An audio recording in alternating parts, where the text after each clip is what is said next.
All right, good evening, everyone, from inside the press box at Eastern View High School, Cyclone Stadium for tonight's annual Cannonball Classic. Shown to you, of course, by your very own Culpeper Media Network. I'm Mark O'Connell alongside Steve Peacock, Johnny Krawchuk behind the camera, Nicole Wooten back in the studio. We're live tonight. Steve, welcome aboard. It's good to be back, and inevitably, it's every time we start a season, the first two games pretty hot here, but we'll soon forget about that and turn our attention to tonight's game. So this, as we've talked about, is a game the Blue Devils have never won, and likewise, the Cyclones have never lost.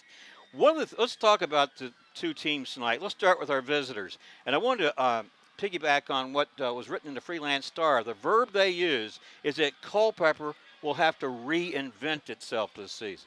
I kind of agree with that, Mark, statement, because they lost most of their offense with Malachi Terrell transferring to Blue Ridge. So now who's going to replace him? Who's going to be the next guy up? And that's what Coach Ford has been looking at. Big thing he's got in his favor, though, he does have his quarterback, 3-year starter, coming back.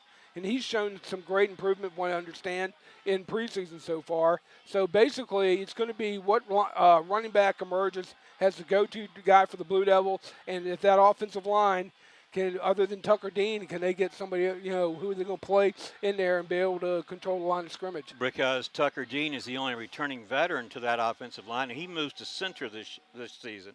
So they're missing 4 of their 5 starting offensive linemen from a year ago. And in contrast, one of the strengths about this Eastern View team has to be its front 4. So that's an equation there that could spell trouble for the Blue Devils. It could. I mean, and that's what I look for Coach Landry pretty much to try to pound it and see what's going, early in the game, see how their offensive line, which is a lot better than Culpeper's D-line, see if they can establish some control and get a running game going, and then look for them to open up the pass with DeMaio Hunter back there. He's a talented athlete. He won the job from day one. It's going to be interesting, and I'm excited to see how he operates tonight. Yeah, and so one of the things that the Blue Devils, and Coach Ford admitted this, in our coaches' show, is that they haven't really exactly led the league in the speed department. I think speed has hurt them as a team. That has. I mean, that's what's happened in the past, and I still think their speed's going to affect the Blue Devils tonight as well. Again, I mean, they don't have the athletes that Eastern View has. Now, that's high school football. I don't want to start off negative and saying, hey, Culpeper's going to get wiped off the field. That's not what I'm saying. I'm just saying right now on paper, athletically, I advantage Eastern View. Yeah, and so like you mentioned DeMaio Hunter, great athlete. He's going to be playing quarterback. He's got to learn that position, and I'm sure it'll be a quick study. Younger brother, as you know, of Diego Hunter, who's now at Towson State University. I understand he's doing pretty well up there. But to me, if there's really a guy you really want to focus on tonight who's going to be a presence, particularly on the defense and also on the offense when he gets his reps at tight end, it's got to be Brett Clatterball. Oh, yeah. I mean, that's what everyone's coming to look at. I mean, he's, second-team All-State as a freshman. He's got a lot of schools looking at him. I had the pleasure of meeting him and talking with him for, a good half hour to an hour over the summer. And he was working for a firm that was doing some landscaping. And the thing is, that really impresses me about him, he's grounded. He's mature. He doesn't want to go travel to go to private school teams and everything else. He just wants to play football. And he is probably, once every 15, 20-year player that comes along, and he's very talented. The big thing now, we want to see how he matures and grows from last year. And barring injury, we should see great things from Brett Clatterball this season. So I think it's fair to say that the coaching staff won't object if he decides to stay around throughout his high school career. Yes, right? Correct. Yeah, I think you're going to see the fans are going to see quite a player in Brett Clatterball. Where's jersey number 34 for the Cyclones? All right, Steve, before we go, let's break it down. If you're coaching the Blue Devils, what do you have to do tonight to have a good chance against Eastern View? Play fundamentally smart football. Don't get any, don't make bad mistakes. Play within yourselves, and let's see what happens. But don't rush. Don't go out there. First game jitters, everyone knows that.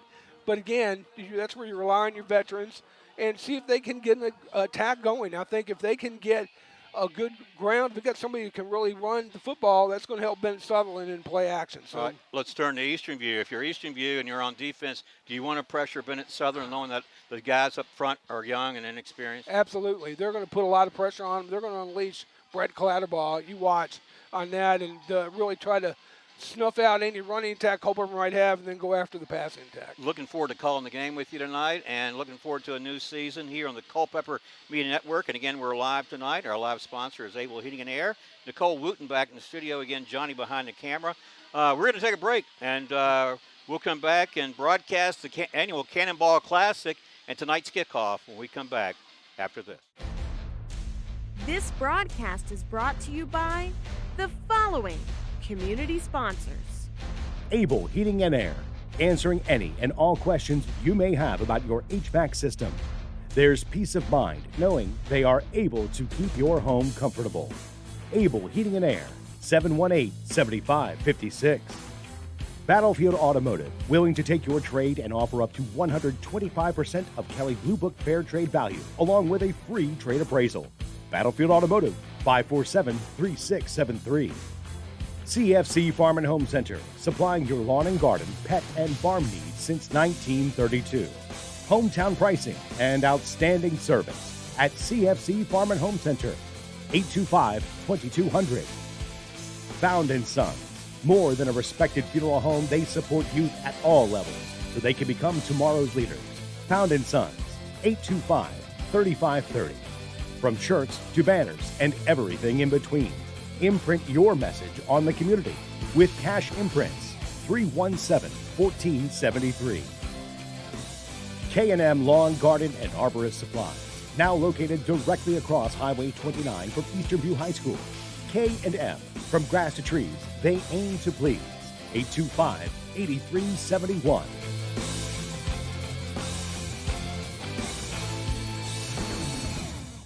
Well, good evening, everyone, from Cyclone Stadium. Welcome to our broadcast of the annual Cannonball Classic here on the Culpeper Media Network. And we are live, and our live sponsor is Able Heating and Air. Mark O'Connell along with Steve Peacock. Steve, we just had the coin toss. How are we going to get things started tonight? Well, it looks like Eastern View won the toss, correct? So I look for Eastern View to come out there and just try to take the ball offensively and see what they're going to do against Culpeper. Culpeper is going to probably take the ball.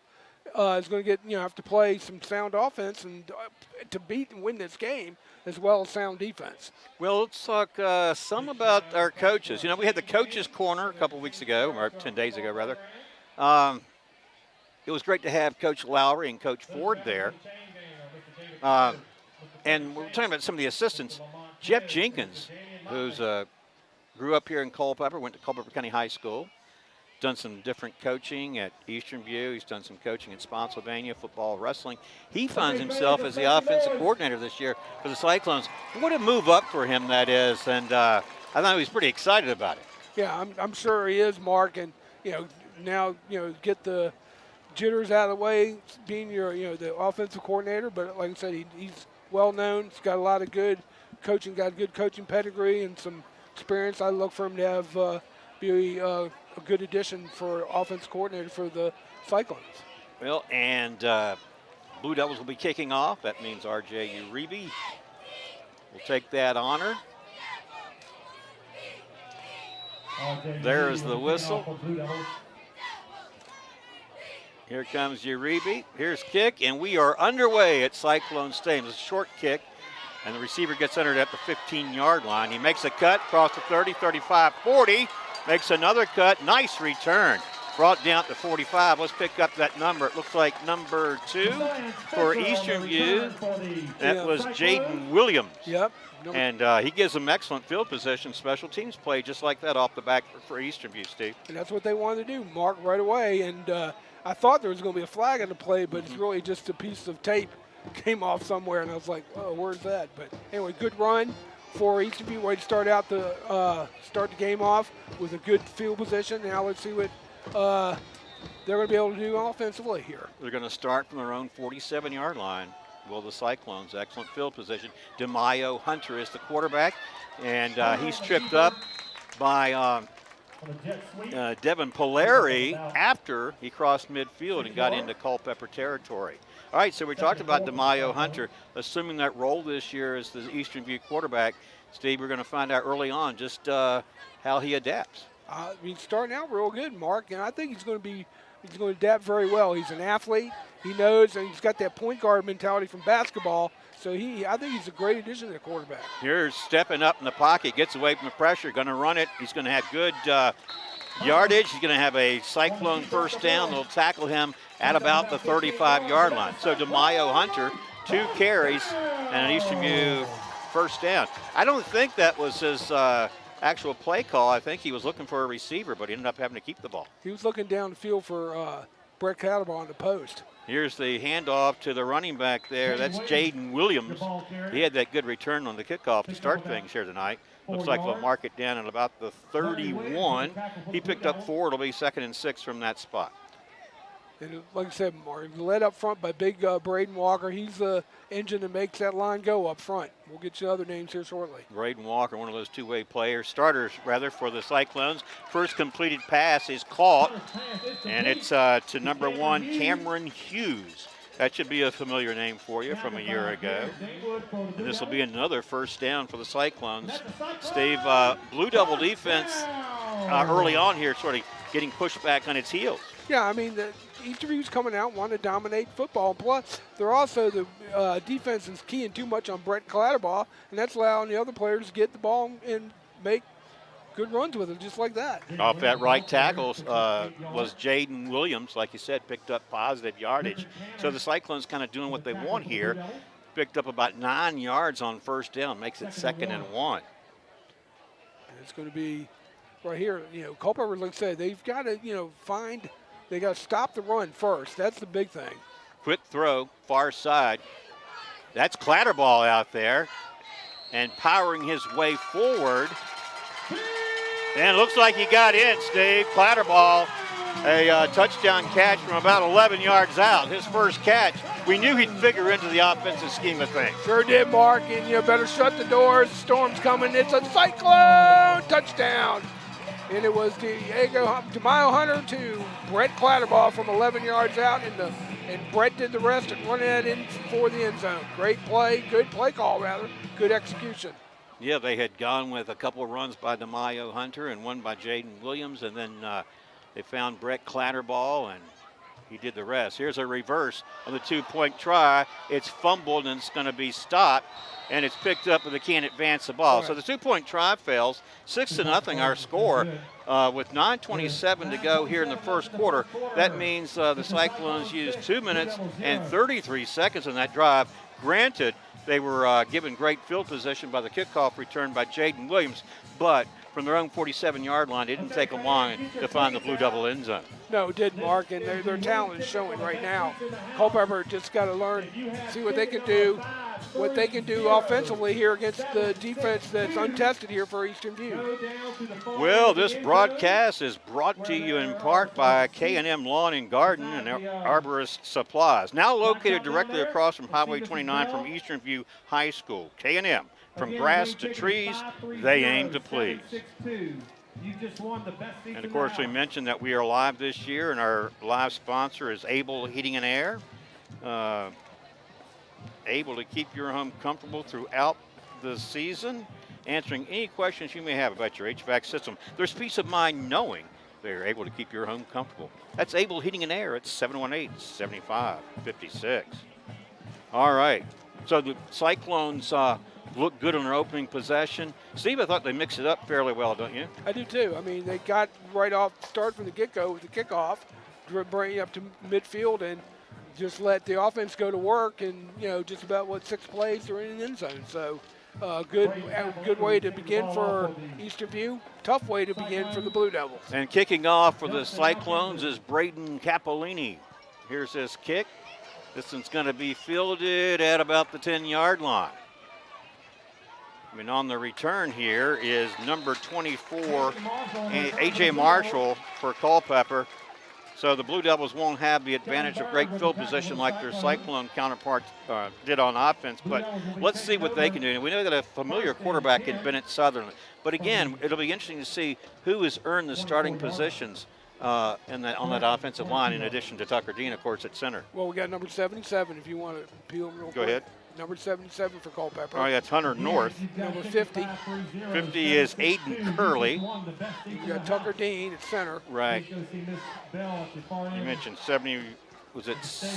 Let's see. We'll try to pick those up as we can. Bennett Sutherland going to be in the shotgun formation. Looks like they have the ball up to 22. Does Culpeper. This is going to be their starting field position on their first drive. And they're going to hand off straight ahead. Good opening and a good run, spinning his way forward. Let's check the ball carrier number there, Steve. Was it Jakari Edwards? We expected him to. It was, yes. Edwards, it was. Let's make sure. 22. 22. I don't have 22. We don't have 22. That seems to happen occasionally, doesn't it? I think it's Jakari Edwards, though. And again, the same ball carrier. It likely is Jakari Edwards. I had him listed as number 6. We'll have to get a status report maybe at the intermission to check on that. If it's a jersey change, we're not aware. But we knew that Jakari Edwards would be likely the go-to running back. In the absence of Malachi Terrell, who we mentioned has gone to Blue Ridge. Blue Ridge. He had, 1,700 rushing yards last year? 1,769. Who's going to get? Who's going to try to fill those shoes this year? We'll find out. Ball now at the 35-yard line for Culpeper. We're at second down and about 7. Back to the run. This time, running into a stone wall, push back, backwards, good gang tackling. Brett Clatterball and others in on the tackle. Number 22 is the ball carrier, and we don't have him. We don't have him on the roster. We're going to might say Jakari Edwards, but we'll, like I said, we'll check at halftime. It's coming to the side here. Number 24 is A.J. Marshall. We expect him to be a targeted wide receiver. Cole Plaster, number 14, going to get a lot of reps. Number 2. And that's Garrett Damewood. So here is Culpeper now in a 3rd down and 8 situation on its opening drive. Bennett Sutherland back there in the gun, along with Edwards, we believe. We got movement up front, and we're going to have an encroachment against Eastern View. That'll be our first penalty of the game, and that'll cost the Cyclones 5 yards. That'll help the Blue Devils some here, Steve, on this 3rd down call. It sure would. And number 74 for Culpeper held his own. Jaden Johnson. Yep. Okay. And we got him in there, and then we know who Tucker Dean's number is. And Tucker Dean playing center this year. 58. No, I got him at 56. Okay. Now, here on 3rd down and a long 2, the Blue Devils load up this right side with trips. 3 receivers to the right, 1 to the left. Bennett Sutherland drops the ball. He's going to have to pounce on it, so don't turn it over to the Cyclones. That's going to bring up a 4th down, and we will see the Blue Devil punting team come on. That's what kills you, Mark, right there. And that's what hurt Culpeper in the beginning of last season, too. Turnovers. And the turnover right there, they had 3rd and short to get the first, and they dropped the football. And again, it's just lack of concentration right there. Well, and so, and on that play, I mean, you had a manageable 3rd down with that 5-yard penalty that they were gifted. They had a manageable situation, unable to capitalize on it with a fumble. So the Blue Devils, here's a high snap. Uribe makes a nice play and able to get this one off. As the pressure was there, they almost got to it. And then Uribe will be the benefactor of a pretty good roll, and the Cyclones will have it near their 35-yard line when they take over for the 2nd time in the game, up 6-0 with 6:45 to play here in the 1st quarter. Well, you know, this broadcast is brought to you in part by Battlefield Automotive, willing to take your trade and offer up to 125% of Kelly Blue Book fair trade value, along with a free trade appraisal. That's Battlefield Automotive at 540-547-3673. And Mark, let's pick up some of the Cyclones offensive linemen if we get a chance here, too. We sure will. Eastern View taking over to the 35, and this one, except for being tripped up,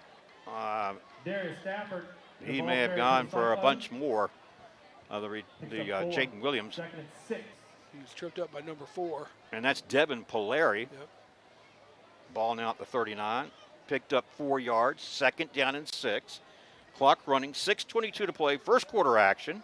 Here's DeMaio Hunter going to air it out long, and there in good defensive position was Garrett Damewood, and they were trying to hook up with number 3, Trey Brock of Eastern View. Yeah, well, Trey Brock has a significant height advantage over Danewood, but Danewood's quick, so that was good coverage right there. You think Danewood, really timed his jump too? Yep, he sure did. Big play for the Blue Devils there, because now it's 3rd and 6 for the Cyclones.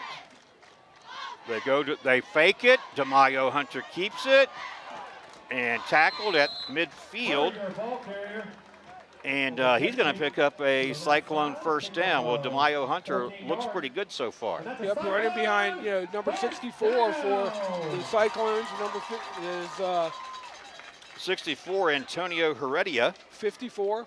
And 54 is Jimmy Waters. Yep, both of them get key blocks. First down and 10 now, Cyclones.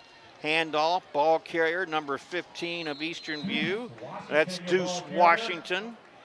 He picks up good yardage, about 6 yards on the play. Blue Devil territory, they now mark it at the 43, and the clock running just under 6 minutes to play. 6-0 Cyclones here at Cyclone Stadium in this first quarter of action. Cyclones scored on their opening drive, took advantage of great field position, and the running of DeMaio Hunter, and then the pass play to Brett Clatterball. And this pass is complete out in the flat for another Cyclone first down. And making the catch was Trey Brock for the Cyclone. And Mark, and number 78 and number 65 are the other 2 linemen we got to mention. Okay, so number 65 for the Cyclones is Grayson Yates. And 78. And 78 is Samet Abed. Yep, there's your offensive line for the Cyclones. Culpeper 38-yard line it is now, 1st and 10 Cyclones. DeMaio Hunter, the starting quarterback. Blue Devils show pressure. Here they come. DeMaio Hunter fakes it, then runs straight ahead. Got inside the Blue Devil 30-yard line. Good tackle, open field tackle made out there by that Blue Devil safety. I believe it was Cole Plaster coming up. But you know what, Steve? You don't want your safeties coming up and making too many tackles, do you? You want them being stopped up front. And Culpeper up front right now is losing the battle on the line of scrimmage. Well, I mean, and we wondered about how that would go there in the trenches. Early on, advantage Eastern View, no doubt. Here's DeMaio Hunter pressured, and they wrap him up, sling him down. No flag. It was all jersey. And making that play for Culpeper was number 56, Tucker Dean. Yep. That's a big play for the defense. They needed something like that. And they needed it from one of their leaders right there, too, Tucker Dean. So he lost 12 yards in the play. We've got a 3rd down and about 14 here for the Cyclones. They go 2 receivers to the left, 1 in that slot, 1 wide right. They stay to the ground. Why not? Straight ahead they go. And getting back that lost yardage and then some was it Jaden Williams? Yep. 2 yards, long 2 for the Cyclones. Yep. And he got back the lost yardage, brings up a 4th and 3, and they line up to go for it. They're going to go for it here, Mark. See what And the way they're running the ball, why not? You're right. You know? And particularly considering the field position, they go to Brett Clatterball. Let's check. Straight ahead he went, power running play. We'll see where they mark it and if it's enough for a first down. That's a high percentage play right there. It sure is. Probably they're gonna signal a measurement. That's how close it is. For measurement.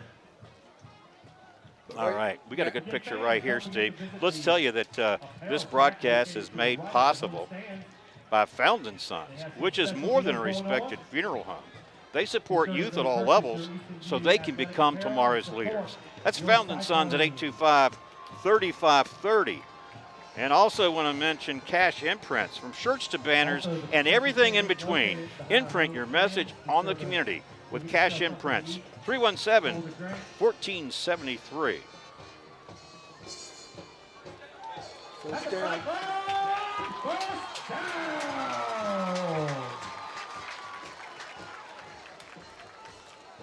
Well, what happens when a mechanical pencil stops working, Steve? You go back to the old reliable, what we used in elementary school. Yep. It's just good. Number 2. And you know what? I like the Bic pen still. Yep. Yeah, they're just as good as anything that's coming. They've been out for years. Anyway, that's I do digress, of course. Brett Clatterball got just enough for a first down, moves the sticks, and now the Cyclones have it 1st and 10 from the Blue Devil 28-yard line. DeMaio Hunter going. He's got an open receiver out there. It's caught, but it's out of bounds. It's out of bounds. But you know what? Even if it's out of bounds, that was a pretty good looking catch, babe. Yep, it was, and it was good. You know, he put it in the right spot too, but just out of bounds. So brings up now 2nd and 10. 2nd down, 10. But he's getting good protection, Mark, up front, and that's what's key. They're giving him time to throw. Yeah, they are, and of course he's got some good movement back there too. He can, elude the rush. Mm-hmm. He can run with it. You know, he's dangerous, and you're going to see in time what it looks like when he's running and passing on the run. Now here's a quick handoff. The Blue Devils tend to snipped out pretty well, and the ball carrier there, Jaden Williams. And number 50 for Culpeper on the tackle. All right, and that would be Aiden Curley. One of the big leaders on the Blue Devil defense, of course, Steve, is Larry Williams, returning from last year. Now here's a 3rd and 10, a little over 10. We'll call it just shy of 11 yards for a Cyclone first down. Clock continues to run, 3:10 to play first quarter. DeMaio Hunter throwing, got a receiver caught, spinning, dropping the ball, but recovered by his teammate there. Open field, that's number 21, Jason Spencer makes the recovery. Talk about being in the right place at the right time. And number 3 dropped it. All right, and that was Trey Brock. But it's still a first down. Take him any way you can get him. And the ball at the 14-yard line. This one, Jaden Williams, the ball carrier. Jaden Williams, the ball carrier, picked up about 3 yards on the play. Culpeper's going to have to really tighten up right here, Mark. They don't want the Cyclones to get another touchdown here, right here at the end of the first quarter. And the first quarter has 2 minutes and 35 seconds remaining, and the clock is ticking. 6-0, Cyclones at Cyclone Stadium. Here is 2nd down and 7. And the ball carrier, again, is Jaden Williams. He gets down just, it looks like, right at the 5. And it's going to be just short, about a yard. It'll be 3rd down and about 1. They'll mark it here at the 5. Clock continues to run. We're approaching the 2-minute mark here in this first quarter. We'll see if Culpeper can come up here with a big stop and really force the coaching staff at Eastern View to make a decision here. Mayo Hunter handing off. Straight ahead. This may have been Clatterball. No, it's back to Williams, my mistake. Jaden Williams straight ahead. But, Steve, that's a first down. And now they've got 4 downs to punch it in from about the 2? Yep. 1st and goal there. So you might as well you might want to start warming up your pipes. It looks like that's what's going to happen right now. Eastern View is dominating Culpeper at the moment. And not only on the field there, but now you're talking about using that clock, chewing it up as they chew up yardage. Straight ahead goes the ball carrier, just shy of the goal line. Eddie Holmes, your ball carrier. And the carrier that time was Eddie Holmes. That's his first carry of the night. They've got 3 more tries to punch it in from here now, just shy of the 1-yard line. Substitution coming in, Steve. You saw it, 10. That's Keegan Brown. Okay, number 75 for Culpeper was in there too on the tackle. Genoa Lane. All right, now you've got Clatterball back there lined up to take this snap. You can see him there, number 34, and he does take it. Straight ahead he goes, and he dives into the end zone from 1 yard out. Lock the door, shut the windows, and fear that wind. It's a Cyclone touchdown. Brett Clatterball from 1 yard out. Well, you look at this now, they've got 2 touchdowns. They put together a couple drives using DeMaio Hunter, Jaden Williams, and a couple of good pass plays. But there at the end, they decided to cap it with the scoring jolt by Brett Clatterball for the 2nd time tonight. Well, you get the ball in your best athlete's hands, and that's what they did right there. And Brett was able to score right through there with a good run. And the extra point is good. Extra point by Braden Capellini. 13-0 our score here with 56 seconds remaining in this first quarter. Well, I want to mention to you that this broadcast is brought to you in part by CFC Farm and Home Center, supplying your lawn and garden, pet, and farm needs since 1932. Hometown pricing and outstanding service at CFC Farm and Home Center. All right, we mentioned that we are live, and our live sponsor, of course, is Able Heating and Air. Answering any and all questions you may have about your HVAC system, there's peace of mind knowing they are able to keep your home comfortable. Able Heating and Air, 718-7556. All right. Well, Cyclones up 13-0, Steve. In all fairness, I just think that the Cyclones with the offensive line and the hard running and the mixing the play called up pretty good, pretty nicely. They're pretty much dominating the line of scrimmage. They are, Mark, and that's where most football games are won. They're won up front. And right now, Eastern View is dominating. Culpeper can't get anything going offensively, and defensively they haven't been able to stop the offensive line of Eastern View. Capellini kicks off here for the Cyclones. Straight ahead it goes. Going to be fielded, I believe, by Williams just inside. Yep, that's, rather A.J. Marshall inside the 20-yard line. He got across the 20, but he was stopped just shy of the 25. So average field position now twice for the Blue Devils doesn't exactly give them the lift they needed. No, and Mark, right now, they're probably going to have to start going to some short passes just in order to advance the football, because right now that line of scrimmage, the D line for Eastern View is dominating the O line for Culpeper, and the offensive line was going to be a big question mark coming into the season. They only returned one starter, and that's in Tucker Dean. Everybody else graduated, so all those new faces up there on the O line, they're big, but they haven't really been able to gel as a unit right yet. And I wanted to say this is Culpeper's second possession. The first time, thanks to a 5-yard encroachment penalty against Eastern View, they had a 3rd and short, but they had the fumble. That stalled the drive. You talked about turnovers, that sort of thing, eliminating those. Let's see what happens here on this sequence. Here comes the pressure and slung down. That's Brett Clatterball getting in there and just slinging Bennett Sutherland down to the ground and for a loss. And that was, Brett looked like he was shot from a cannon, Mark. I mean, no one even touched him. He was already he was there at the quarterback when the quarterback got the ball. And Bennett Sutherland probably didn't like what he saw as soon as the ball was snapped to him. The guy was right on him, like you said. And now, if you're the offense, Steve, you know you have to account for Clatterball. So, yeah, you got to tell your O line, somebody put a hat on him, find him wherever he is, because they did a good job right there hiding him, and he was just shot out of that blitz package, and boom, there it was, and that's why he's so highly rated. You get to see there, he's just a sophomore, but his football instincts are so good. Right. After the big loss, it looks like second down about 16. Bennett Sutherland would like to have a little bit better blocking up in front of him if he's going to do anything back there. Here comes some more pressure. They gets rid of it. In and out of the hands of the intended receiver. Williams falls incomplete. 3rd and long for the Blue Devils. Now, Mark, it now becomes a 3rd and long situation and deep in their own territory. That doesn't spell good for the Blue Devils. No, it doesn't. I believe the intended receiver there was Devon Cooper. But now here is a 3rd and a very long, I would say 16 yards, or 18 yards rather. Ball's at the 16. Blue Devils here in a perhaps precarious situation. You don't want to turn it over here, but you need some breathing room as well. Here comes the pressure. Well, we may have a penalty flag down. We may have another encroachment penalty against Eastern View. I think it's going to be a 5-yard penalty on Eastern View. We'll see. Were they drawn off, or they pulled, or they jumped? And they're going to say, yep, they're going to point and go against Eastern View. They jumped. Well, that'll give them a little cushion, but it's still going to be 3rd and long. Yep. 3rd down and about 13. Yeah, they still got a long way to go, and they've got to, like I said, they got to get their hands into their best playmaker. Is that Jakari Edwards or even Bennett Sutherland? But somebody's got to make a play.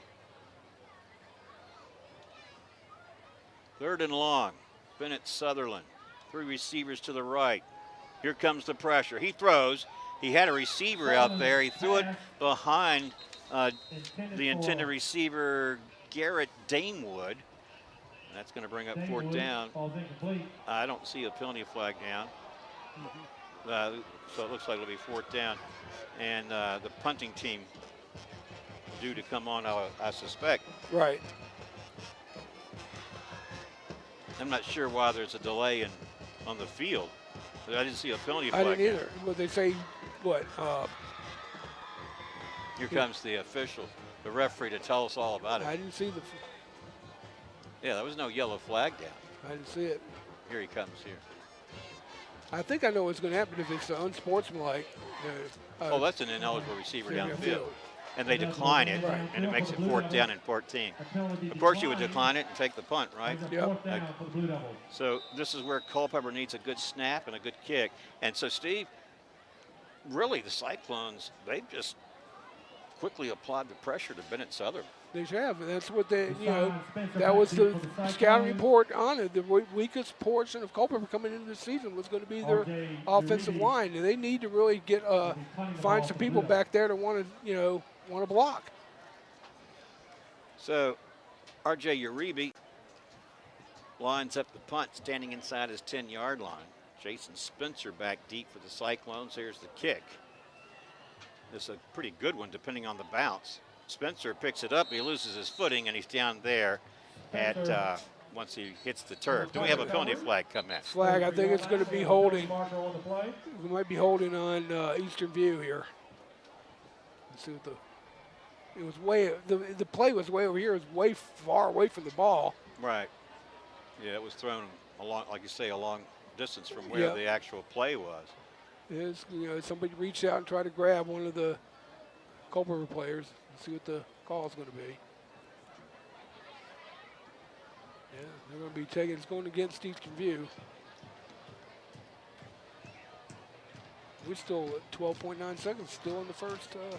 And our score is 13-0 in favor of the Cyclones, who after this penalty will go back on offense for the third time here tonight. Illegal use of hands against the receiving team. That would be Eastern View. So they'll mark this one off.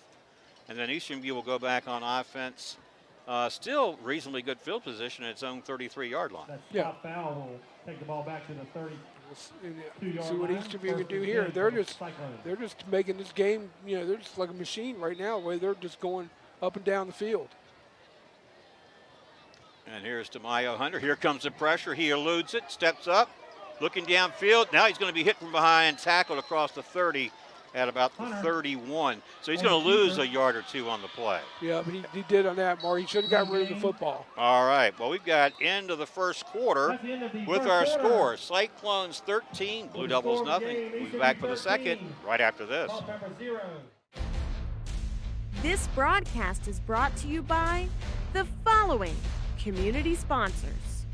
Able Heating and Air, answering any and all questions you may have about your HVAC system. There's peace of mind knowing they are able to keep your home comfortable.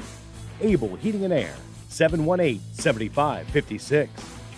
Battlefield Automotive, willing to take your trade and offer up to 125% of Kelley Blue Book Fair Trade value, along with a free trade appraisal. Battlefield Automotive, 547-3673. CFC Farm and Home Center, supplying your lawn and garden, pet and farm needs since 1932. Hometown pricing and outstanding service at CFC Farm and Home Center, 825-2200. Found & Son, more than a respected funeral home, they support youth at all levels so they can become tomorrow's leaders. Found & Sons, 825-3530. From shirts to banners and everything in between, imprint your message on the community with Cash Imprints, 317-1473. K&M Lawn, Garden, and Arborist Supplies, now located directly across Highway 29 from Eastern View High School. K&M, from grass to trees, they aim to please. 825-8371.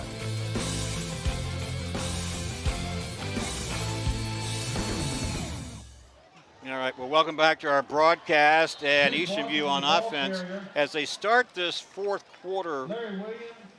second quarter of play.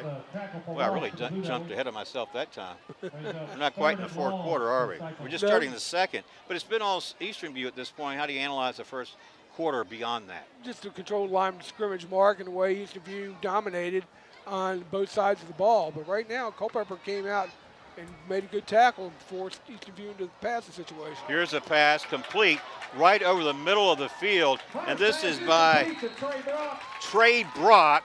Big gainer, pass play to Mayo Hunter to Brock. And that'll move the sticks and then some as they're in the Culpeper territory on the big pass play. And Mark, the key to that was the blocking up front and how DeMaio had great protection, and he put the ball right on the money. 44-yard line they go. They go back to the run this time, and this time the Blue Devils are waiting for the running back. Well, we've got an injury for We got to pick up that number, Steve. It looks like it's it'll be Deuce Washington, number 15. Some of these numbers just hard to pick up from my estimation. What about you? Yeah, they are, because it's at dusk and they're hard to pick up. Number 65 for Eastern View came off with an injury. Okay, the winner of the best seats in the Trying to get house. something. On the 45, Come down to the far end. DeMaio Hunter, quick throw near side. And we've got a whistle. Yeah, his knee touched the ground, Mark. I I didn't think it touched. I thought he maybe just had cleared it, but Well, it's a complete catch, but they had to stop it when he made contact with the ground. right. Picked up a few yards, makes it third down at about 6. Opening minute here this second quarter, 13-0 in favor of the Cyclones. 10:15, clock ticking. As we mentioned, the first quarter belonged exclusively to Eastern View. DeMaio Hunter and his teammates have looked pretty good. Now the Blue Devils show pressure. They come. Cyclones pick it up, and an incomplete pass. Pretty good coverage out there. Good coverage by the Blue Devils on that play. Yeah. And again, just trying to pick up some of these numbers, Steve. It's just Like I said, it's real hard, but right now the way the sun angle is, and it's not quite dark, and they got black numbers on light blue jerseys. So. well, that was Cameron Hughes, number 1. Now Hughes goes to the top of your screen. And then you got a teammate there in the slot. Brett Clatterball in at tight end position. They may go to him. Watch out. Here's DeMaio Hunter being pressured. He reverses his direction. Steps up, throws. Now that just looked a little bit like Fran Tarkin to me, Steve. And he was looking for Brett Clatterball at the 30-yard line, being defended by Culpeper's Larry Williams. So here's a stop for the first time the Blue Devil defense comes up with one for them. Big stop there too, Mark, for this for that defense, because they were getting tired, and it's hot out here. Now it's going to get humid, and what's happening is that whoever's got them, whatever people have left in the tank, start the fourth quarter. If this game is close, then they're going to win the game. But right now, Eastern View seems to be dominating them.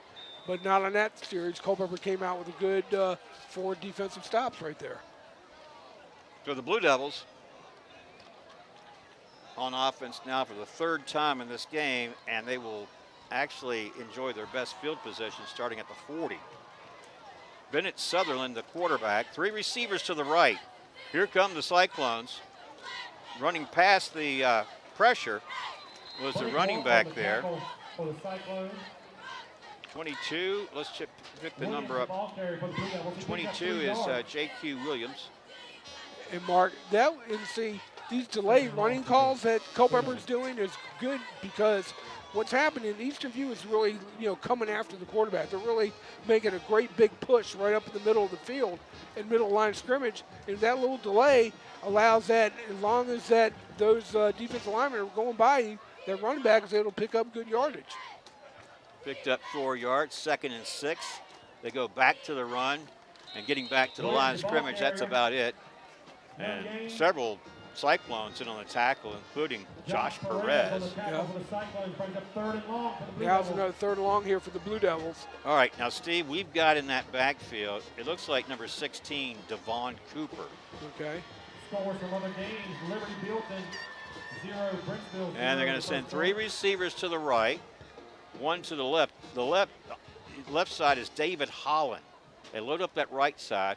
Bennett Sutherland's looking at 3rd down and about 6 right here. Sutherland on the move and throwing. He's got a receiver. I believe that's Cole Plaster. It is his catch and a 1st down for the Blue Devils, and I'm thinking that's their first down of the game. It is, Mark, and that's what they got to do. They've got to run away from that pressure and not really play into the pressure, play away from it, and get Sutherland to did a good job there, running out to his right, rolling out, and Plaster is not the speed receiver. He's a good possession receiver. He ran a good route and was coming back to his quarterback and made him pick up the first down. Good play. All right, and that should inject a little bit of enthusiasm into this Blue Devil offense as the clock continues to run. 8:25 to go, second quarter. 13-0 Cyclones here in this annual Cannonball Classic. Bennett Sutherland and company now have a first down. We may have another encroachment against Eastern View. That'll be its third of the game. And as they assess this penalty, Steve will tell them that this broadcast is brought to you in part by K&M Lawn, Garden, and Arborist Supplies, now located directly across from Highway 29 from Eastern View High School. K&M, from grass to trees, they aim to please. And Mark, right now what's going on is a good play call by the cadence by Sutherland. He's able to give them 5 more yards with that, drawing them off sides. Got a timeout on the field, and our timeout sponsor this year, Steve, is UVA Community Credit Union. Strengthening the financial health of our members and the Culpeper community. That's UVAcreditunion.org. And now you're looking at the Cyclones defensive side there, and some animation from one of the assistant coaches. Yeah, they said, hey, look, they're getting a little bit, gave up a big 4th down play, and that's unlike the Cyclones. Well, I think maybe also some emphasis on, look, discipline. This is our 3rd encroachment or offsides penalty. Yeah. Watch the ball. Don't jump. Don't jump the gun. Other than that, it's it's kind of hard to find flaw in what Eastern View has done so far. I concur, Mark. There get no argument for me on that. Okay, from the 39-yard line of Eastern View, Culpeper has it 1st and 5. Here comes pressure again. They fake it, and then Bennett Sutherland fumbles it. Let's see who's got it. Looks like it's going to be a turnover. Who's got the ball? Eastern View says they do. Waiting for the man in the white hat to make it official. It is a turnover.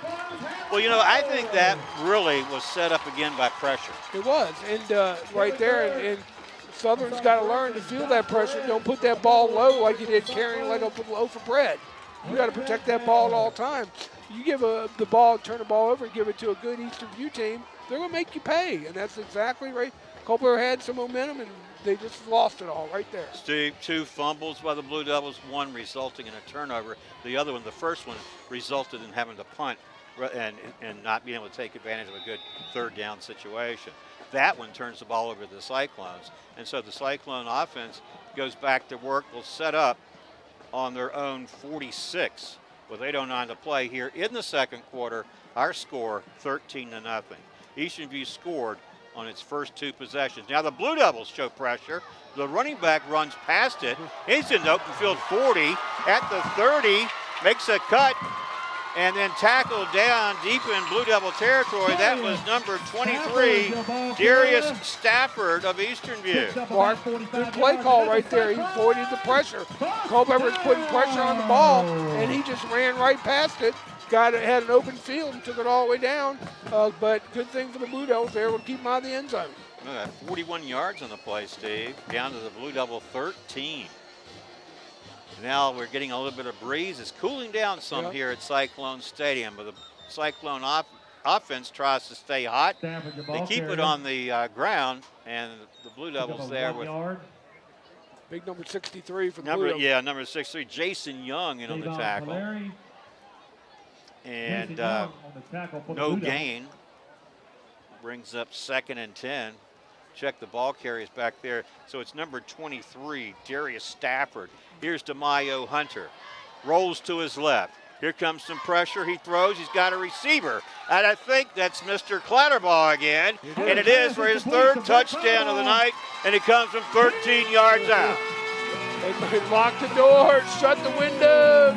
It is a Cyclone touchdown. Hunter to Walker from about how many yards, Mark? 13. 13. Clatterbaugh's 3rd touchdown tonight. He tends to cap the drive, doesn't he? He sure does. He's done it 3 times. 19-0 is our score with 7:14 to play here in the second quarter. And Braden Capolini will be on for the point after. I really like that name, Steve, and you know why? It reminds me of another name from the 70s. John Capoletti at Penn State. Won the Heisman, didn't he? This Yep. kick was not pretty. They might have got a hand on it, but the thing is, it did clear the crossbar, and that'll make it 20-0. Yeah, so Capolini sounds similar to Capoletti. They're both Italian. Yeah. Just have a good sounding name to it. All right. So our score 20-0 in favor of the Cyclones, and we're not even midway through the second quarter yet. The Blue Devils showed a little bit of spark and life on that possession where they got their first down, and you had that pass play to Cole Plaster. But I think what's going on, and you can correct me if I'm wrong, Steve, but I really think it's the Eastern View pressure is just rattling the Blue Devils. It is. It's rattling the Blue Devils there, and basically, and give Clatterball some good way he came back for that football. He saw this quarterback was being flushed out of the pocket and running around, and he just got open for Hunter was able to find him for his third touchdown so far this evening.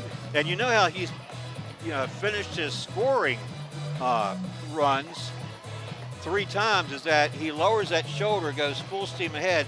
Somebody unlucky enough's got to make contact with him. Yep, they sure did. And I mean, sometimes you're not going to come out on top in those situations. Capolini will be kicking the ball off. So Capolini will be kicking off. Let's see who the Blue Devils send back deep, hoping to get a return on this one. Steve, looks like we've got number 22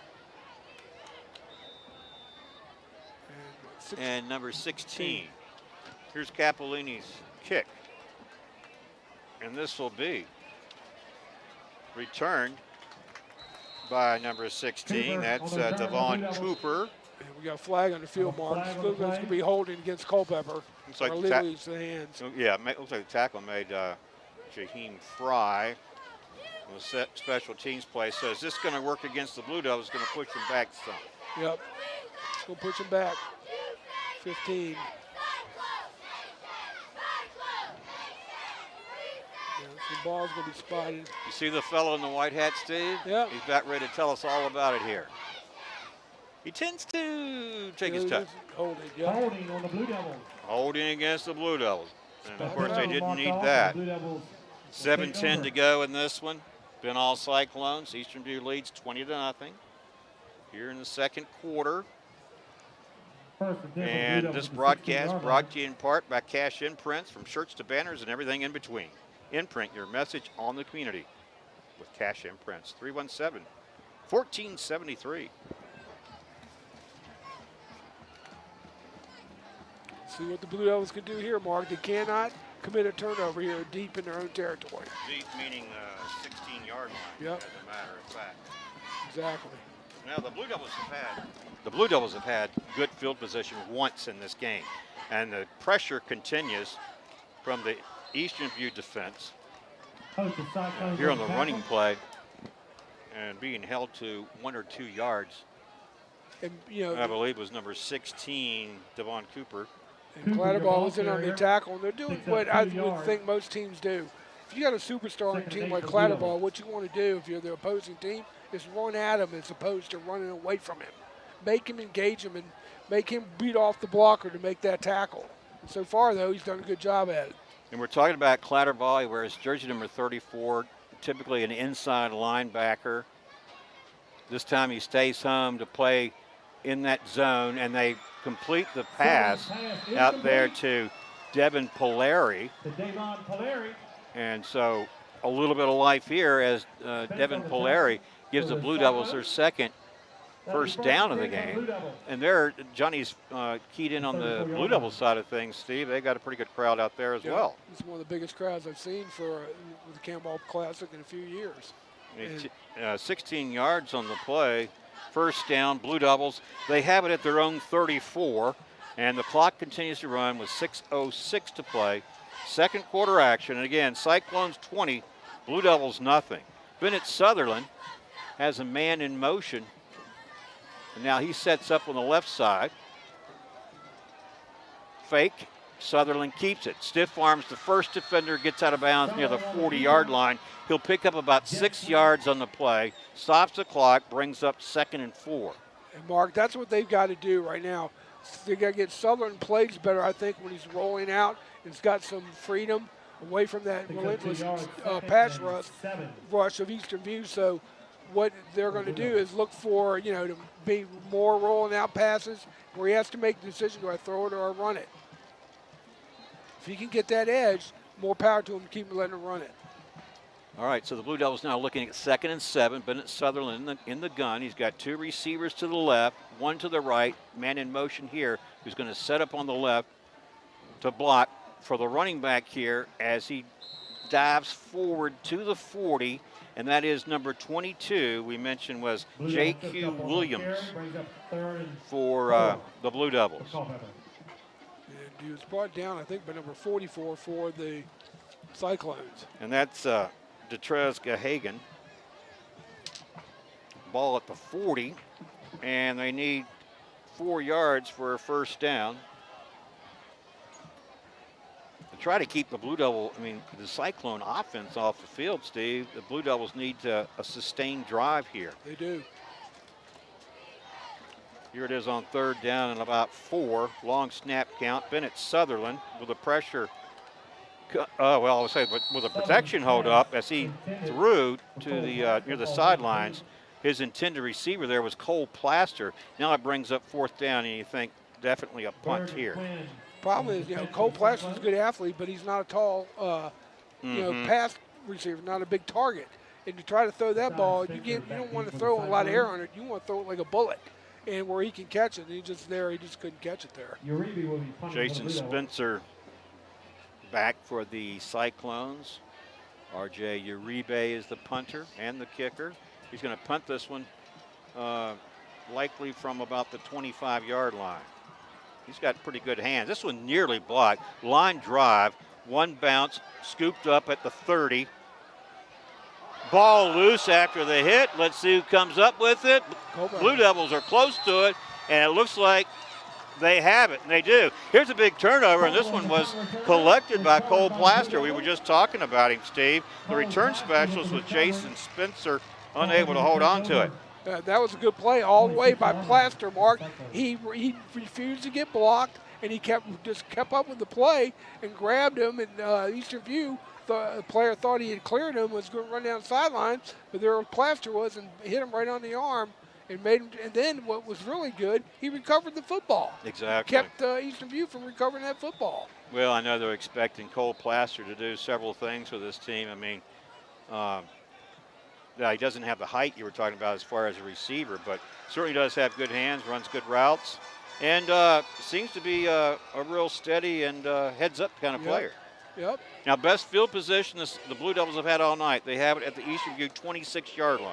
They trail 20-0 with 4:27 to play in the second quarter. And they go back to J.Q. Williams, who takes a huge hit from Brett Clatterball just shy of the 20-yard line. Get a number of that train. It's called a number 34 train, Mark. Yeah. That's what these schools are looking at. His closing speed is so quick, and he just closed right there on number 16 for Culpeper. Well, and we've been around watching sports since the 60s, and who do people remind you of from time to time? Well, a play like that, it's sort of, who I thought of? I thought of Brian Urlacher. Yeah. Boom. You're right. Smash. But what I like about Clatterball is he's got those offensive skills too. I mean, at some point probably he'll have to decide where he's going to actually play, when you get a little bit closer to entering college. But he's a force on both sides of the ball. Here he comes in the backfield. Somehow Bennett Southern got away from him, but not from Clatterball's teammate there, number 10, and that is Keegan Brown making the tackle. He blew up, number 16 for Culpeper. Brett did. He blew up.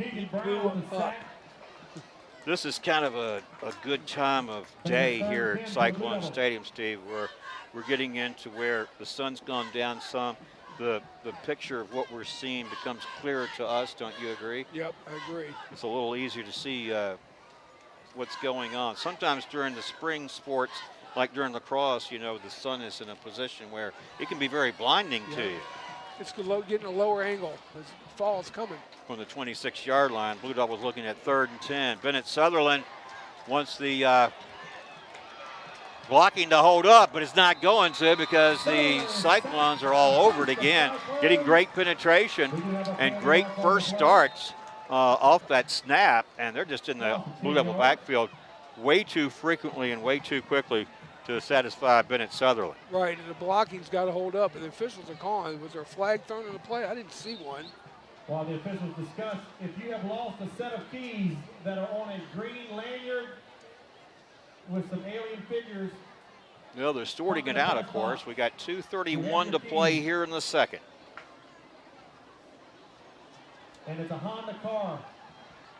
We'll see what the call is. I didn't see a flag. The man in the white hat about to tell us all about it right here. No, he is, or A little confusion out there, wouldn't you say? I think the officials are a little confused themselves. First game jitters. First game jitters. So we'll see what the.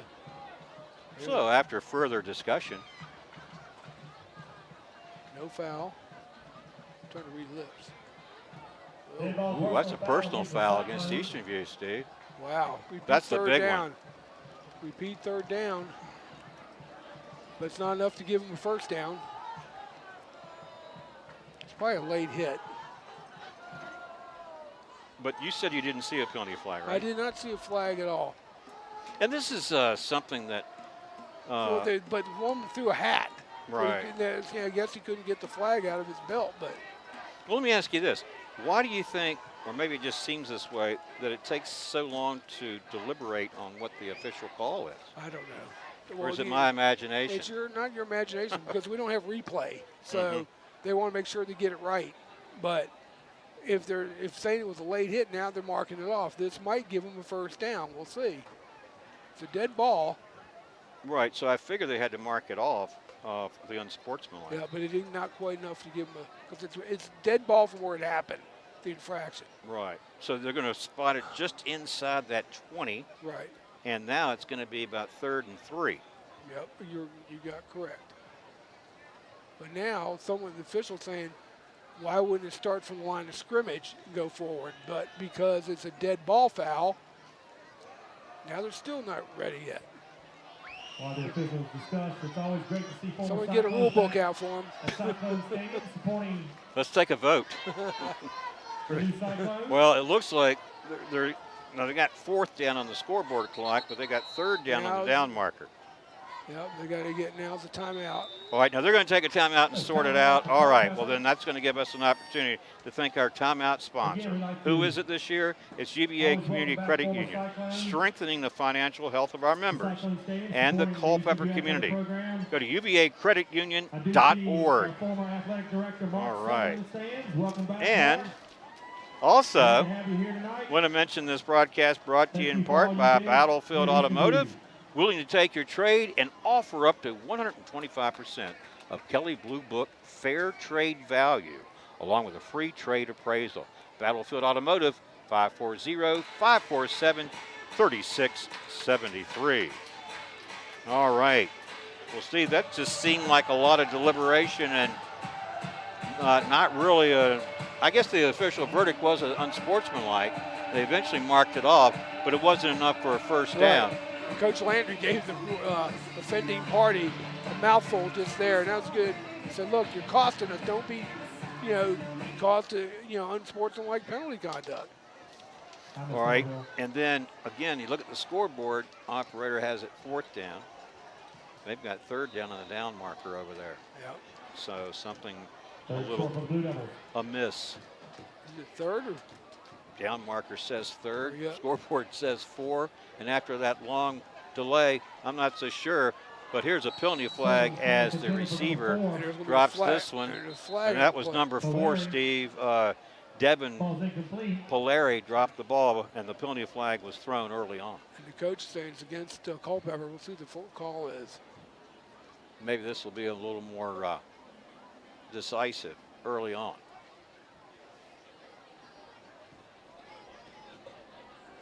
Officials are a lot of sync here, Mark. A lot of conferring. Yep. Maybe a lot of, I don't know. Maybe you're right. Just want to make sure. Mark it off. Now, what we do know, what I think I'd be willing to bet on, it is against the Blue Devils. And we'll see what the call is first. I still haven't seen the call. Yeah. Holding on the Blue Devils. So it's just really this, what I'm thinking is this delayed deliberation. I never see it unless it's a first-year crew working together. I don't know. I don't think so, but I mean, I don't mean it critically, but I mean, it just seems like 13 for the Blue Devils. maybe they're just taking more time to make sure they get it right. I don't know. I don't know. But Yeah. but what we do know now, they have marked it off, and it puts the ball back to the 29. 3rd and 13. 2:27 to play. Second quarter action. 20-0. Cyclones. Bennett Sutherland now looking at a 3rd and long. 3rd and 13 to be exact. Here comes the pressure. He's not going to get away from him. And that was number 7. That's Josh Perez. He just all he did the right thing. Just pushed him down and tapped him. No sense of jumping on there, getting a penalty called against you for hitting a defenseless player. All right, so 4th down. Ball is at the 36. What do you do here if you're the Blue Devils? You got to punt it, Mark. You can't give. It's 2 minutes. Under 2 minutes to go in the first half. You don't want to give Eastern View all it can handle. Easy field and to go ahead and take it down for a touchdown right before half. I'd rather pin them back, but they're not. They look like they're not going to punt. They're going to go for it here. Well, at least they'll line up to, right? Yep. But even what's 5 yards going to give you? Get them off sides. Well, but then if you, I don't know, maybe they're starting to think we got to get something going here. I mean, how many opportunities we're going to have the way the Cyclones are playing on offense. Here comes the pressure. Looks like they pick it up. They throw it over the middle, and this one's incomplete. And he had a receiver open over the middle. It was Garrett Danewood outside his reach. And now the Blue Devils will turn it over on downs. That's not a bad play call, Steve. He was open. He was open, but you had pressure there by Brett Clatterbaugh and company. I mean, Brett you can hear the pads hit up here. He is a force to be reckoned with. He is, but didn't the Blue Devils pick that one up, the blitz, so Sutherland had time to throw it? Yep. I mean, they did pick it up, and which is good for the Blue Devils. Now you give Eastern View the ball here, with under a minute and 20 here to go in the first half. At the 36-yard line, go the Cyclones. They've had their way on offense. They throw. This one almost picked off. He timed it very well. Did Cole Plaster, who stepped in front of that receiver and almost picked it off. Which was Clatterbaugh was the receiver. If DeMaio was a little bit more accurate, he had him running in that post play because he had his defender beat. Well, with this being the first game, chances are that accuracy will improve, don't you think? And then going to Clatterball, I mean, that's could have been a very big play. Here come the Blue Devils rush. And this is getting in there was number 4, Devin Polari makes the tackle. So Blue Devils taking a cue from the Eastern View defense, Steve, with this pressure and this blitz getting in there. And they've really got to do something to shake it up. You're right. They got to do something and, get it, right now. They want to go in down 20-0. They don't want to go down 27-0. And final minute ticking off here in the second quarter. DeMaio Hunter lost it for a second, picked it up, went straight ahead, and then Evan Polari makes the tackle in the open field, shy of that 40-yard line. He was at the 32. They'll mark it at the 38. Pickup of 6. Clock continues to run. 30 seconds and counting here in the second quarter. If I was, I wouldn't punt it here either. I'd run it down as much as you can, and then take it, and then take a shot. Why not? Jeff Jenkins, offensive coordinator down there, talking to the Cyclone players. They are letting it run down. And it looks like they're going to run it down and then call a timeout, aren't they? Yeah. Or can they let it run out and not get a play off? That's what they're going to do. Yep. All right. Well, we've played one half here of our Cannonball Classic here at Cyclone Stadium. It's been all Cyclones as the two teams go to the intermission. The Cyclones up 20-0. Enjoy the halftime show. We'll come back after this. This broadcast is brought to you by the following community sponsors. Able Heating and Air, answering any and all questions you may have about your HVAC system. There's peace of mind knowing they are able to keep your home comfortable. Able Heating and Air, 718-7556. Battlefield Automotive, willing to take your trade and offer up to 125% of Kelley Blue Book Fair Trade value, along with a free trade appraisal. Battlefield Automotive, 547-3673. CFC Farm and Home Center, supplying your lawn and garden, pet, and farm needs since 1932. Hometown pricing and outstanding service at CFC Farm and Home Center, 825-2200. Found & Sons, more than a respected funeral home, they support youth at all levels so they can become tomorrow's leaders. Found & Sons, 825-3530. From shirts to banners and everything in between. Imprint your message on the community with Cash Imprints, 317-1473. K&M Lawn, Garden, and Arborist Supplies, now located directly across Highway 29 from Eastern View High School. K&M, from grass to trees, they aim to please. 825-8371.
Great job by the Blue Devil Marching Band.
And now to continue your halftime enjoyment, the Eastern View Marching Cyclones, under the direction of Mr. Adam Rhodes.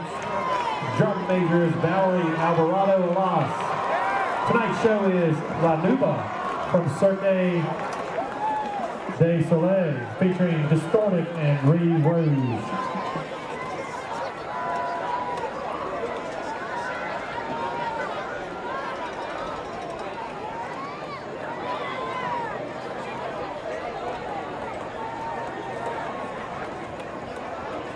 Drum major Valerie Alvarado Alas. Is your band ready?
This broadcast is brought to you by the following community sponsors. Able Heating and Air, 718-7556. Battlefield Automotive, 547-3673.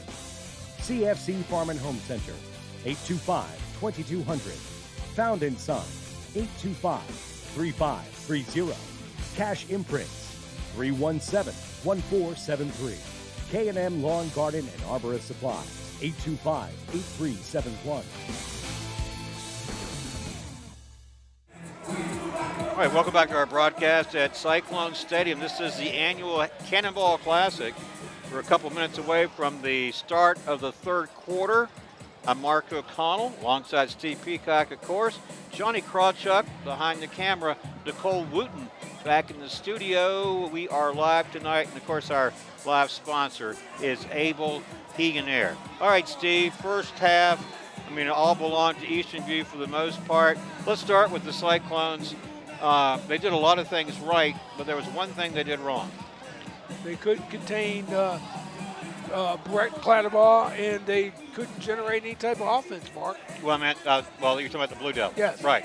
I was talking about first. That's sorry. okay. First of all, the Cyclones. Really, the only thing that I think they did wrong were the penalties. With the penalties, you're right. That's the only thing I saw was the penalties that kind of bogged them down a little bit. But other than that, they've just been dominating against the Blue Devils. What sign of life did you see on the Blue Devils side in terms of? Did the Blue Devils at some point make any adjustments where Bennett Southern had a little bit more time to operate? I thought they did in the third, about the back third of the second quarter, where they got them rolling out and running, rolling out pass plays, trying to get them the edge and try to make a play. I thought they did a better job of that in the second quarter. But right now, it's all up front. It's all up front, Mark. And right now, Eastern View is dominating that. So, Steve, we saw from Eastern View a team that took advantage of good field position early on, and then they just had that offensive juggernaut going between DeMaio, Hunter, running, passing, handing off to the running backs up there, predominantly Jaden Williams, but then capping each of those three scoring drives by getting the ball into the hands of Brett Clatterbaugh, who we know to wear jersey number 34, but we were tuned in or alerted to the fact that because he had a rip in that jersey, he would change jersey for the second half. He will be wearing jersey number 24. 24. Brett Clatterbaugh from 34 to 24, so you will see 24 predominantly in the second half. Okay, so I expect, Eastern View will be kicking off.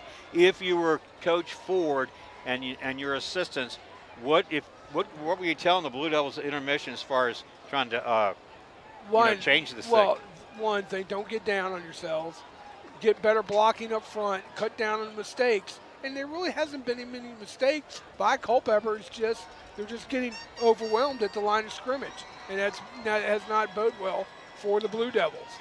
And we knew that would likely be a problem when you think about. We talked about the verb reinventing themselves. We knew it would start up front. If you lose 4 of your 5 starting offensive linemen, that's huge. It is, and it's hard to replace because you got everybody doing everything new, and you've basically got one Tucker Dean, and he's basically got to teach the all new techniques to the other linemen, and they got to be coached up. Cappellini's kick fielded near the 20-yard line. And this return, pretty good one out across the 35, was number 16 of Culpeper, and that is Devon Cooper. So pretty good field position, relatively speaking, and comparatively speaking for the Blue Devils, Steve, because they didn't do real well in that department in that first half. No, they didn't, and right now they're going to see what is going to work up front, and are we going to get our passing game going, or are we going to get our running game going? And I don't like how the two receivers come out, they stand out here in the sideline where everyone else is huddling up. You're just telling the defense they're going to be a run play. All right, I hadn't even thought about it that way, but you're talking about two receivers on their side, including Cole Plaster, really in the slot. They do go to the run just like you called it, and a pretty good run by the running back there, number 22. That's J.Q. Williams, determined effort, and he got across the 40, There you see number 24 is Brett Clatterball. I mentioned not wearing 34 now. They mark it now at the 42. So he actually picked up 5 yards. Now, if you're the Blue Devils, you can pick up 5 yards on the first couple downs. You're okay with it. Right. But that was not the case for them in that first half. No, it wasn't. And, and again, they're going to look at, see, Yeah. and we're going to see right now where what they're going to do here offensively. They're going to go right back to the same thing, or they're going to try to throw it. Well, Bennett Sutherland, the quarterback here, they go back to the run, and this time Williams is bottled up in the backfield for a loss. We'll drop him at the 40, so he'll lose 2. That's going to bring up 3rd down and 7. Well, I wanted to mention that this broadcast is brought to you in part by Found & Son, which is more than a respected funeral home. They support youth at all levels so they can become tomorrow's leaders. Found & Sons, 825-3530. And see, right now, I just don't think Culpeper has the offensive personnel that can really beat Eastern View, especially up front. And that's where it's all going right now. The Culpeper they're just trying to get rid of the ball as fast as they can. Got a whistle and stoppage. This is going to be a timeout taken by the Blue Devils. Our timeout sponsor this year is UVA Credit Union. The UVA Community Credit Union, strengthening the financial health of our members and the Culpeper community. Visit them at uvacreditunion.org. All right. And also, this broadcast brought to you in part by CFC Farm and Home Center, supplying your lawn and garden, pet, and farm needs since 1932. Hometown pricing and outstanding service at CFC Farm and Home Center. Okay, 10:29 to play, Steve. Third quarter, 20-0 in favor of the Cyclones. Let's pick up some of those linemen and see who's getting the starting nod for the Blue Devils up front this year. Well, you want to start number 50, Braden Walker. I was going to say. No, for Culpeper. Oh, for Culpeper? Okay. But let me finish on Braden Walker. Sure. I wanted to say that he's it's not just Brett Clatterball getting all the attention of the scout. So is Braden Walker, and he's committed to Elon to play football at Elon, North Carolina. Elon, North Carolina. They're Division I. 3rd and 7 from the 40, following the timeout by the Blue Devils. Bennett Sutherland, here comes the pressure. And he's got a receiver out there. Coming back to retrieve it was Cole Plaster and knock him out of bounds. Eastern View territory inside the 40. We're going to make it inside about the 45-yard line, rather.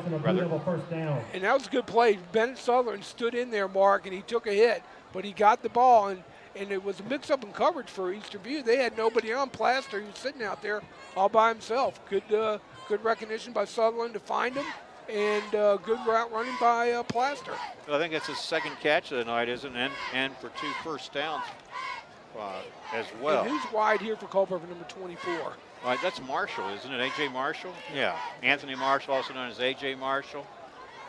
He figured in pretty big in the scheme last year. Right now, we haven't really called his name tonight. Plaster's been on the receiving end. We got movement right side. That'll cost the Blue Devils 5 yards. Now that's big number 77, Hunter North, playing that right tackle position. Next to him is number 50. The right guard will be Aiden Curley. The center we mentioned is Tucker Dean.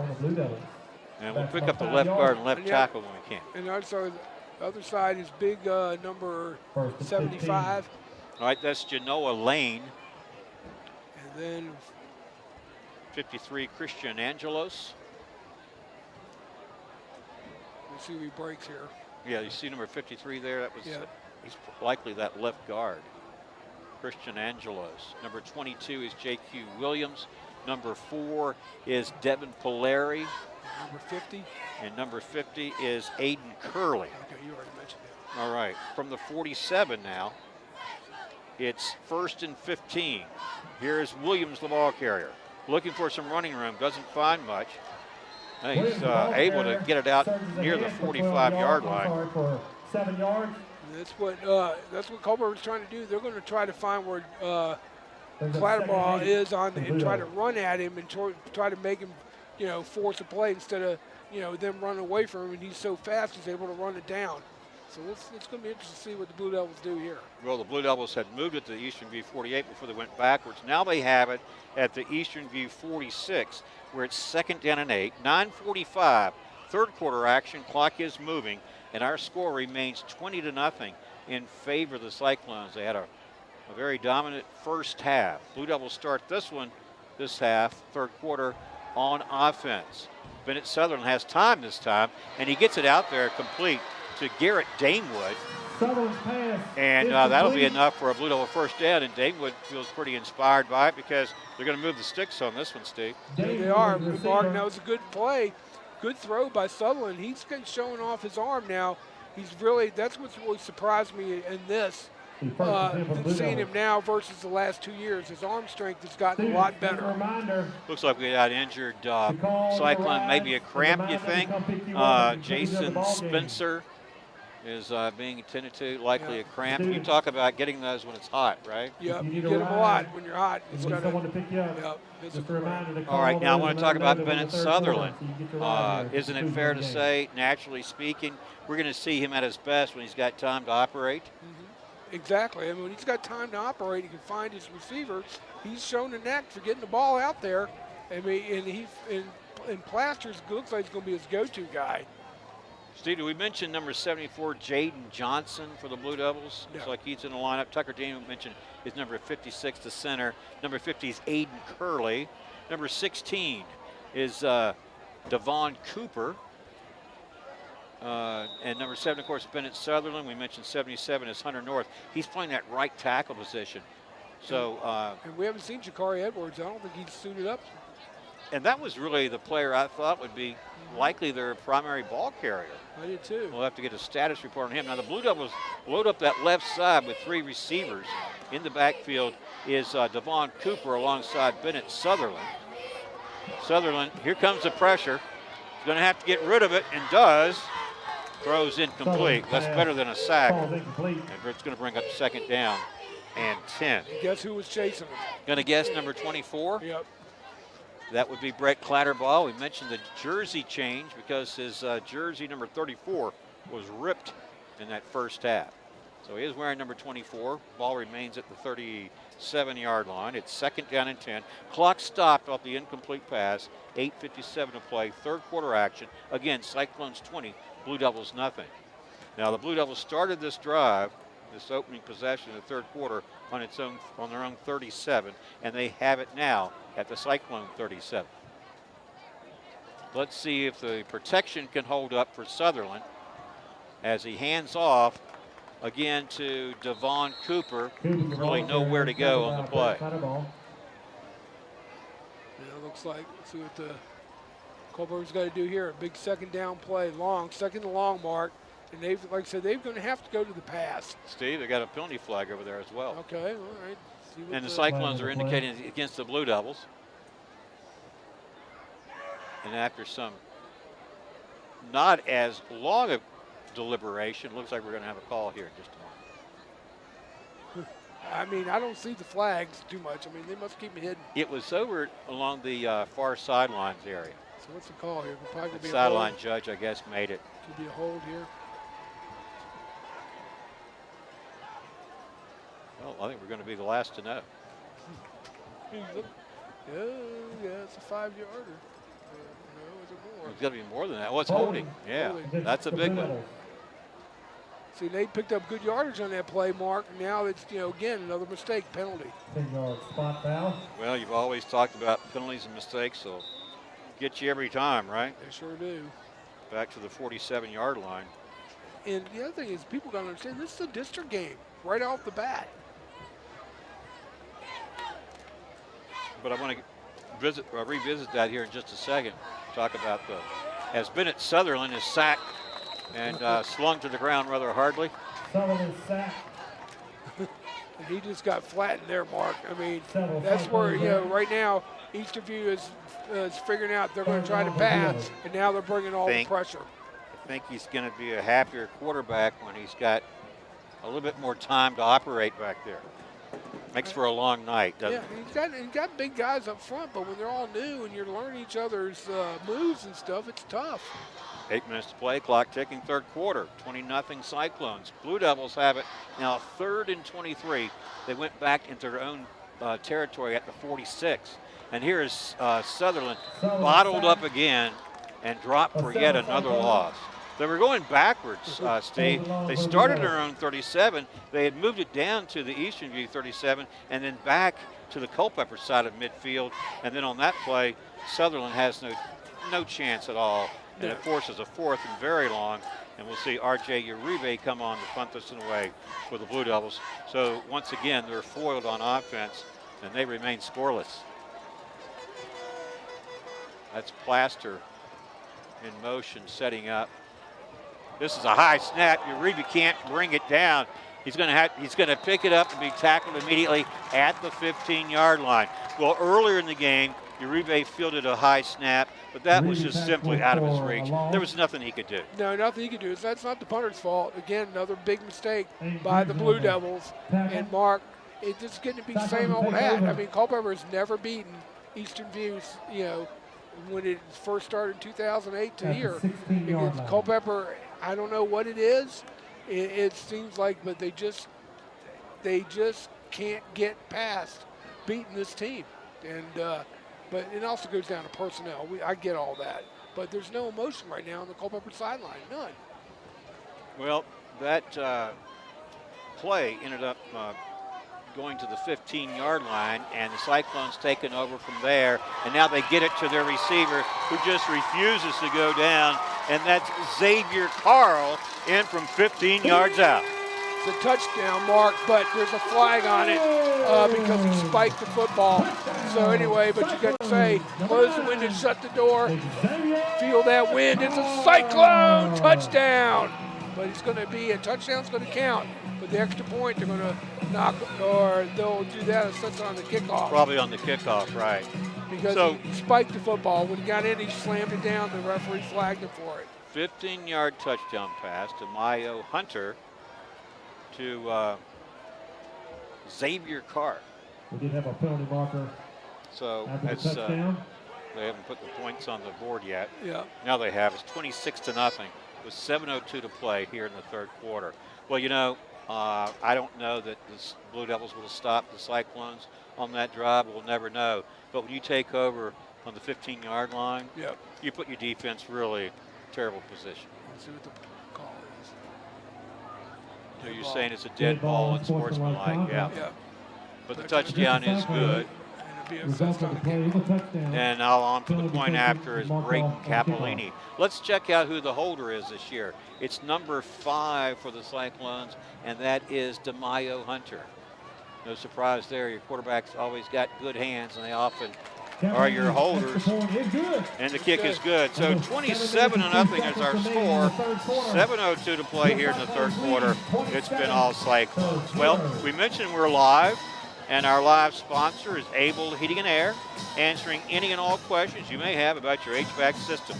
There's peace of mind knowing they are able to keep your home comfortable. Able Heating and Air at 718-7556. And this broadcast also brought to you in part by K&M Lawn and Garden and Arborist Supplies. Now located directly across Highway 29 from Eastern View High School, K&M. From grass to trees, they aim to please. All right, well, what do you think, Steve? It's all Eastern View right now, Mark. I mean, they're just, Culpeper can't get anything going offensively. They do it spurts, but then they revert right back to mistakes, penalties, and being overwhelmed at the line of scrimmage. And there's no, I'm not going to, try to, step around it. The obvious thing is their line of scrimmage. Yeah. Culpeper's line of scrimmage is very hard. Everyone says, oh, if you take out their skill players in this, they're not going to win the football game. No, if you take out your offensive line or defensive line, you cannot hold that line of scrimmage. Right. You are not going to win a football game. I game. absolutely agree. We've talked about it. A lot of people have talked about it over the years. Battles are won and lost in the trenches. It's up front. Yeah. That's where it begins. And it really doesn't matter how good your quarterback is. If he doesn't have time to do anything, what do you expect him to do? Yeah. There's a pretty nice return out to midfield by the return man there. We'll pick that number up. It's 22, and that's going to be J.Q. Williams. Uh-oh, what we got going on here? Going on. All right, tempers flare. Will cooler heads prevail? Yeah, they could get thrown out and not play next week. You could get thrown, tossed from the game. And well, the referees have thrown it. It was it was against Culpeper, or and they threw the flag. Could it be a bad block or something like that? And the Eastern View player didn't take too kindly to it. But kudos to Brett Clatterball and the coach getting out there. And then coach is talking to him now, saying, look, you got to be smarter than that. Or you're saying that Clatterball might have been involved in it? Yeah. Let me see. The winning ticket for the 50-50 draw is ticket number 530. Well, it's unfortunate that it happened. Yeah. I think Clatterball just got tossed. Again, the winning ticket is 530. Well, what we know for certain is he's taking his helmet off and he's on the sideline. He's on the sideline. We'll see what the officials mark off here. Because if he gets thrown out, he cannot play next Friday. He's out for a game, and you don't want that.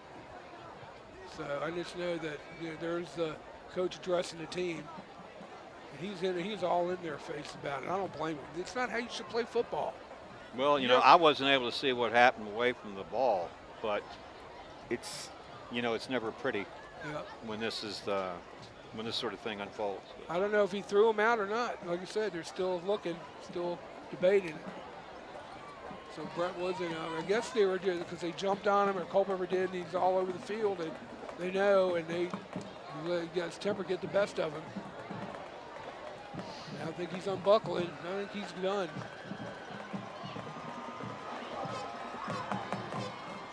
Well, you seem to have a keen eye for it. That's certainly not a good sign based on what's going on right now. I know he's upset, but he's got to learn to calm down.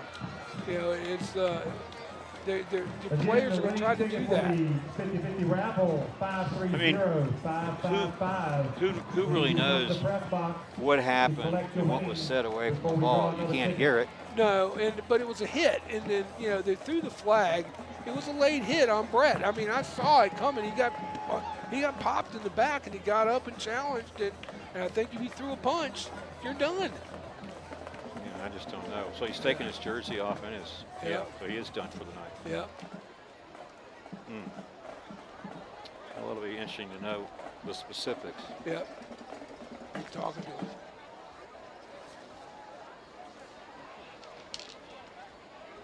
Coach is giving it to him too,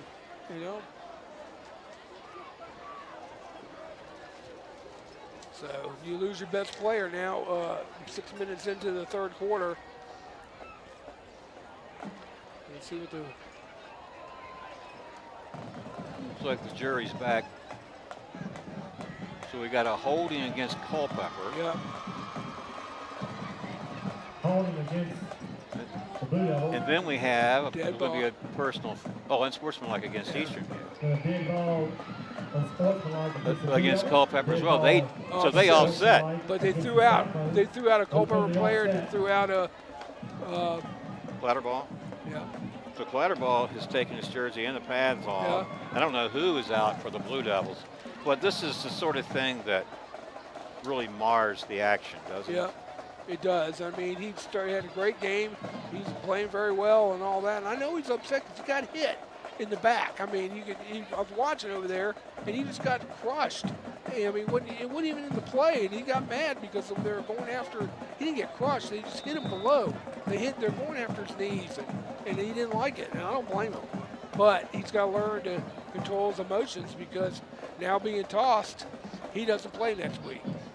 And we'll take a look at this. Unless the officials, there'll be an appeal made to the VHSL, and if the officials say that he can play, but now he's got to leave the field. All right, and there he goes. And when the action resumes here, the Blue Devils have it first and 10 at their own 40. Coming near side and making a cut is and losing the ball was number 16, Devon Cooper. Got another flag in here too. Well, the flags have been flying. Now it's as though you can almost expect them to fly. Yeah. So this is where both teams have to regroup. Well, let me tell you, this broadcast is brought to you in part by Battlefield Automotive, willing to take your trade and offer up to 125% of Kelley Blue Book fair trade value, along with a free trade appraisal. That's Battlefield Automotive, 540-547-3673. Thanks, man. See, someone from Culpeper got tossed out. I see some pads on there. So somebody from Culpeper got, I don't know who Resulted did, that in the first but down for the Blue Devils. it's just that doesn't look good for. Because also teams scouting him here too. You just can't lose your composure. I mean, Brett's young. And Because that's a factor, isn't it? It's a consideration. Bennett Sutherland throws near side to Cole Plaster, who's corralled out of bounds near the 43-yard line. Picked up 3. That's a gain of 3 yards. It'll stop the clock. He got out of bounds. 6:33 to play here in the third quarter over at Cyclone Stadium, the annual Cannonball Classic, and the Cyclones well out in front, 27-0. Yeah, but now, Culpeper's got a little aim, to see if they can put together a drive here and see if they can score. Well, one of the things about it, Steve, it's unfortunate under the circumstances of how Clatterball left the game. But you take away his presence on the defensive side, that is a huge force no longer exists out there. No, in offense, he scored all the touchdowns. Well, he had 3, right. He had 3 of the 4, exactly. Here is some pressure, and Sutherland was able to dump it off. I thought they're going to rule it was a fumble, apparently, and it's going to be advanced here by number 7, Josh Perez. And they're saying, they're saying, was it a fumble or was arm going forward? Well, I thought it was an arm going forward, but then the official apparently had no doubt in his mind. They ruled it a fumble, and they were able to advance it. Was Josh Perez. And I don't know if Bennett Sutherland's going to win his appeal here or not. Coach of Ford's out there. He's saying the ball was moving forward, and the official, there's no replay. Call's made. Can't reverse the call. Well, I certainly could be wrong, it was just from my point of view, limited, Well, Southern's out there telling my arm is going forward. And that's what I thought I saw, but I could be very wrong. And ultimately, of course, the man in the white hat has to make that decision. Yep. And as you pointed out, we don't have the benefit of review, do we? No. Oh, now they're going to say incomplete pass. All right, so. Oh, okay. We were right. It was. Now they're bringing it back. Yeah, they got to bring it back on the incomplete pass. The line of scrimmage was the 42-yard line. Yeah. Incomplete pass. Yeah, I thought it was. His arm was going forward. They had to be an incomplete because he was, moving forward with the ball. So upon further review, or consideration rather, they ruled an incomplete pass, and that's good for the Blue Devils. So this hadn't been the officials, I think, are losing control of this ball game a little bit. They're making too many long decisions. Right.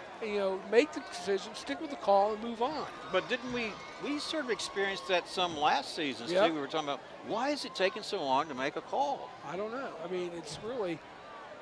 I understand you want to get it right, but there's that flow of the game thing too, Well, the other thing, too, is you got your more experienced officials are retiring, and you got new ones in, and you got a crew that's not worked together. And, that can pose a lot of problems. And all right, A.J. Marshall here, wide receiver, bottom of your screen. We can't get going because looks like we're going to have a timeout. Is it an official timeout or is one of the teams taking it? It's time with the Eastern View call timeout. But they want it just makes the game just go on longer and longer. Timeout Eastern View. All right. Well, this broadcast brought to you in part by Found & Sons, more than a respected funeral home. They support youth at all levels so they can become tomorrow's leaders. That's Found & Sons at 825-3530. See, who does Eastern View play next week? Well, I'm going to look at that I schedule think Liberty. here. I think they got Liberty. I will take a look at that schedule here momentarily, Steve, and I also want to look at Culpeper, but I'm pretty sure they're at Orange County next week. Culpeper's at Orange. And I think that's the game we're calling next week, isn't it? Mm-hmm. And what do you know so far about those Fighting Hornets? How much fight do they have in them Well, this year? again, they're doing a lot of rebuilding, too. They've lost a lot off their offensive line, and, they lost their quarterback. Well, I know who's playing quarterback for them. Who? A fellow by the name of Jeremiah Wharton. Okay. And he is the son of Tim Wharton, who was just a monster fullback and linebacker back in his days. He played on those Orange teams like 99, 2000. So his son Jeremiah was playing linebacker last year as a freshman, started. And now this year they've got him playing quarterback. That's what I know about them so far. But they got some skill players. But they always do, don't they? Yep. Yeah, they've had some fast kids that went on to play Division I. Don't remember them all by name, but name Hunter or something comes to mind. You know what I'm talking about. But anyway, we're going to see them next week. That game will be at Porterfield Park. That's Jerry Sizemore Field, right? Yep. Porterfield Park, Orange County High School. Next week, we'll see the Fighting Hornets take on the Blue Devils. But right now, the Blue Devils still have a quarter and a half to play here against the Cyclones, and the Cyclones playing without Brett Clatterball. They're going to fake it, then throw it. They got a receiver, and it's caught. This is Devin Polari. Nope, make it Garrett Damewood, rather. Now, Damewood's picked up a couple key catches. Now, Stephen knows they got a long way to go. But isn't it easier for the Blue Devil blocking scheme, knowing that number 24 is not out there? Well, now it looks like there's some confidence in them right now. And that's the other thing they didn't have, with Brett Clatterball in there causing all sorts of havoc against the Blue Devils. And I think that's a good way of putting it. He really did wreak a lot of havoc. And he's going to every game. They've lost him for tonight's game, and right now Bennett Sutherland is sacked, and several Cyclones players in there on the play, including number 15, Grayson Quinn, up from his defensive back position. But, Mark, what I wanted to say is one player doesn't win a football game for you. True. You got to have all 11 guys, and not taking it away from Brett, but when you lose your cool like that, you're looked at as a leader. I'd let this be a lesson for you. You're only a sophomore, but you can't do that. And Coach was right. We're yelling at him and telling him, hey, this is the way it's going to go. And now, like I said, the punishment's going to be sitting out unless he wins on an appeal. And it might be getting an appeal and only have to sit out the first half. But they're going to miss him next week. So I think my concern would be maybe the long range. Would it hurt you in consideration? Really no. I mean, they're looking at right now all the colleges that is, his physical tools and what he does, and that they realize that this is really he's a good kid. He's not anything. This is very uncharacter of him. But I know why he got mad, because someone was trying to hit him in his knees. And well, that's just a cardinal rule that you don't break there. Right. You don't go over somebody's knees. No, and he got mad, and I don't blame him. But he threw a punch or pushed the guy. No, he threw a punch. If you just pushed, you wouldn't get thrown out. If you threw a punch, you're out. Okay, here are the Blue Devils. 1st and 15. Bennett Sutherland. He's going to throw. He's got time. Downfield he goes. Incomplete. Good coverage out there. They were trying to hook up with A.J. Marshall. But the Cyclone defenders there, step by step, incomplete pass, bring up 2nd down and 15. Right. 4:59, clock stop, 3rd quarter action, 27-0 Cyclones. And now see Brett is on the field now. He's back up, suited up right here in front of us, 24. Okay, so I don't know how to interpret that. I don't either. I mean, it did show the officials say one was tossed. I don't think he's going to play. He just he can come back on the field. I thought he'd have to leave the game, but I might be mistaken. Well, I must have lost it down as 3rd and 17, Steve, from the 34. They fake it. Bennett Sutherland throws it. Got a receiver, caught, and into the end zone, A.J. Marshall, Blue Devils' first score of the season. Touchdown, Blue Devils! I'm going to say it's 34-yard toss based on that line of scrimmage and what was on the clock there, the scoreboard, and that's going to be the 34-yard touchdown pass. Bennett Sutherland, A.J. Marshall gives the Blue Devils fans something to cheer about. And now on for the point after will be R.J. Uribe, and the holder looks like it's going to be Cole Plaster. Yep, that was a good pass where he's wide open. Well, I know, but we were talking about, look, Bennett Sutherland's been under constant pressure from the get-go here tonight, Steve. But when he has some time, he's throwing it. He's slinging it. He's slinging it. Plaster the holder, Uribe the kicker. Kick is up and good. Our score, 27-7. Well, the Blue Devils have certainly averted a shutout. That's for sure. Yeah. That's maybe you take that away as a win, or maybe that's going to put the wind in their sail for momentum. I mean, it's only 4:52 in the 3rd quarter, and then you got the whole 4th quarter, and you're down 20 points. And they, it certainly brought some life over there to the Blue Devil fans, as Johnny has Call now to remind focused in on their crowd. In Eastern View, you can see they're a different team when Clatterball is not in there. Yeah, So, no question. You know, and again, I mean, now it's got to be Braden Walker, number 50. You got to lean on your other senior. Your Right. senior right there, he's a leader. He's a quiet leader, but you got to lean on him and say, hey, he's going to be able to take those guys and say, hey, look, let's get back to playing football and quit worrying about, you know, who's saying what or, you know, any of the trash talk. All right, this broadcast brought to you in part by Cash Imprints. From shirts to banners and everything in between. Imprint your message on the community with Cash Imprints, 317-1473. And CFC Farm and Home Center, supplying your lawn and garden, pet, and farm needs since 1932. Hometown pricing, outstanding service at CFC Farm and Home Center. All right, well, the Blue Devils on the scoreboard. It came with 4:52 to play here in the third quarter. Our score 27-7. We mentioned Clatterball out of the lineup for the Cyclones, and Steve pointing out rather astutely that means Braden Walker probably going to have to step up and be that man with the pressure up front. Now, they were able to get to Sutherland once or twice with Clatterball off the field. Right. But when Sutherland had time, he was able to hook up with his receivers as He made well. it pay. He did. Because that's where Culpeper has got a matchup where they can beat Eastern View secondary. Is not as one that had to be replayed. A lot of people had to replace too back in that backfield. Onside kick, they tried, and I believe the Blue Devils They may have have- recovered, and they have. Who's come up with his number 15 on your roster, and that's Dalton Butler. Bills recover. Well, they got a penalty flag down as well, so let's check the call here. Yeah. Let's see if it's flagged. It did go 10 yards.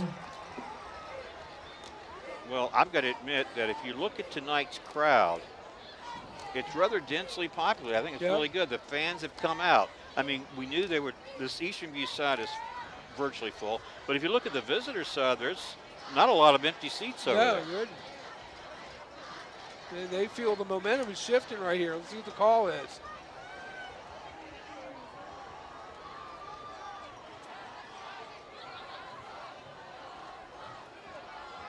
That's a sideline warning, isn't it? Yep, sideline That was warning. sideline Against warning Culpeper. against the Blue But it's Devils. Culpeper Culpeper's ball, ball. too.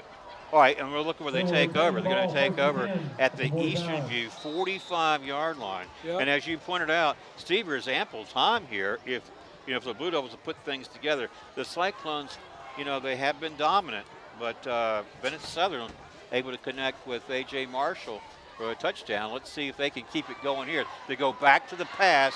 Cole Plaster goes up in the air for it. He's immediately tackled inside the Eastern View 45-yard line. So it's like a nominal gain here, maybe 2 yards. Yeah, but that's still, Eastern View is still trying to pin their ears back and go for that big sack. I'd make them pay a little bit and do a little delay handoff. What you were doing in the first quarter worked a little bit. Soften that front four, that defense up, and then that'll be able then to be able to operate your receivers and better be able to move the ball downfield. And I agree with that. You can do the delayed handoffs if you got the protection up front, right? Yep. You can't let these people, the defenders, into that backfield without some resistance. Good cut. There's a nice cut made by Devon Cooper. Then the Cyclones close pretty quickly there as their secondary comes up, led by number 15, Deuce Washington. And we called Deuce's name a lot last year. He's been back in that secondary, and that was a good cutback by number 16 for Culpeper. And But then Deuce Washington closed it the pretty quick. gap between them pretty quickly and made a nice tackle. So they mark it at the 39 where it's 3rd and 4. Clock running, 3:34 to go. Third quarter action, 27-7 in favor of the Cyclones. Long snap count. Bennett Sutherland, hands off. This is Cooper again, and it looks like Josh Perez making the Two with the tackle ball for carrier. Eastern View. Picks up 2, brings up 4th and 2 Well, he for the picked Blue up Devils. 2. 4th and 2, and Culpeper's going to go for it. I think you have to. Now here's what you want to do for Make cadence. some noise for your Sutherland's defense. been good at doing this. Let's get loud. Yeah, and I think it was a long snap count last time, maybe trying to draw the defenders Well, now with 4th and 2, you probably want to do that. But I mean, at this point in the game, would you even be thinking about punting? No, I mean you're down 20 points. You Yeah. gotta make this count right here. Here's that long snap count. They're trying to draw them off sides. Now, Eastern View had those 3 encroachment penalties in the first half, but it looks like they're playing more discipline here, not taking the bait. And now Culpeper will have to call. I think Culpeper's going to call a timeout. Good And they coaching. do, right. Good coaching by Eastern View right there. They knew that Culpeper was going to try to draw them off. Well, they did stay disciplined that time, didn't they? Yep. Well, our timeout sponsor this year is UVA Credit Union. UVA Community Credit Union, strengthening the financial health of our members and the Culpeper community. You can visit them at uvacreditunion.org. All right. Again, we mentioned that we're live, and our live sponsor is Able Heating and Air, answering any and all questions you may have about your HVAC system. There's peace of mind knowing they are able to keep your home comfortable. Able Heating and Air at 718-7556. So, Steve, has this third quarter kind of moved along rather slowly? I think it has because of all the delays. Delays and, and penalties and everything else that's going on. A few extracurricular activities. Well, some unpleasantries, don't you think? You're right. You're exactly right. They weren't exchanging pleasantries. And those unpleasantries led to a possible ejection of a player on each team, and really just sort of marred the game, I think, because it was cleanly played up to that point. And you don't want to be, it happens to be Eastern View's best player gets the toss. I mean, I can't see who got for Culpeper. It's somebody over there I see with it. All right, after the timeout, it's 4th and 2. Blue Devils. They need 2 yards to keep it going. Not going to get it. Well, he's slung down by Braden Walker. You've been mentioning him. He would step up with clatter ball on the sidelines. And Braden Walker just made the stop, forces a turnover on downs, the ball back to the Cyclones. Now you see why he's going to Elon. He's going to go as a defensive tackle, not offense, I don't think. And he just stepped right up there. It looked like Culpeper was going to pick up the first down. But I said, well, Braden has to step up, and he did on that play. He sure did. So Eastern View back on offense. They'll start from their own 38. They'll stay on the ground. They'll go straight ahead. And that was some hard running. And let's pick up that number. That's number 2.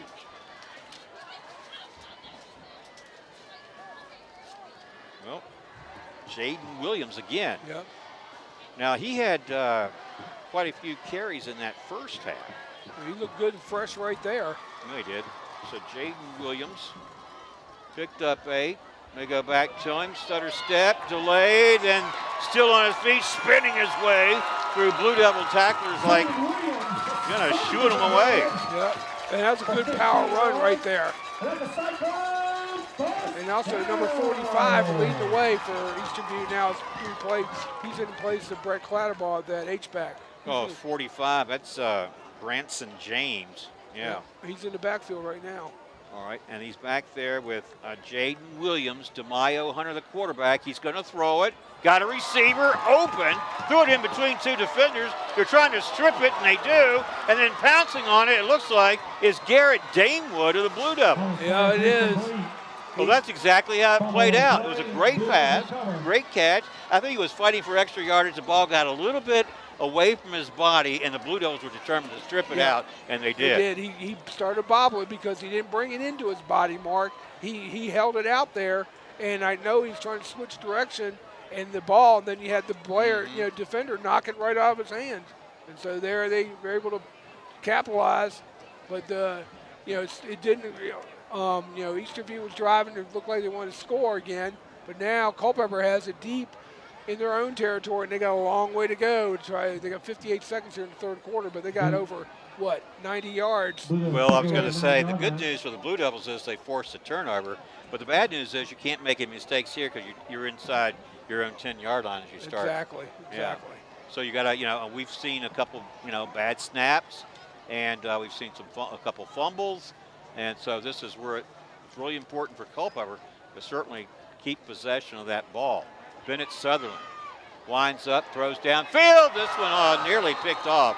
Would have been a one-handed grab there by the Eastern View defender. Eddie, make that Grayson Quinn. And now Cyclone player shaken up, but he's back on his feet.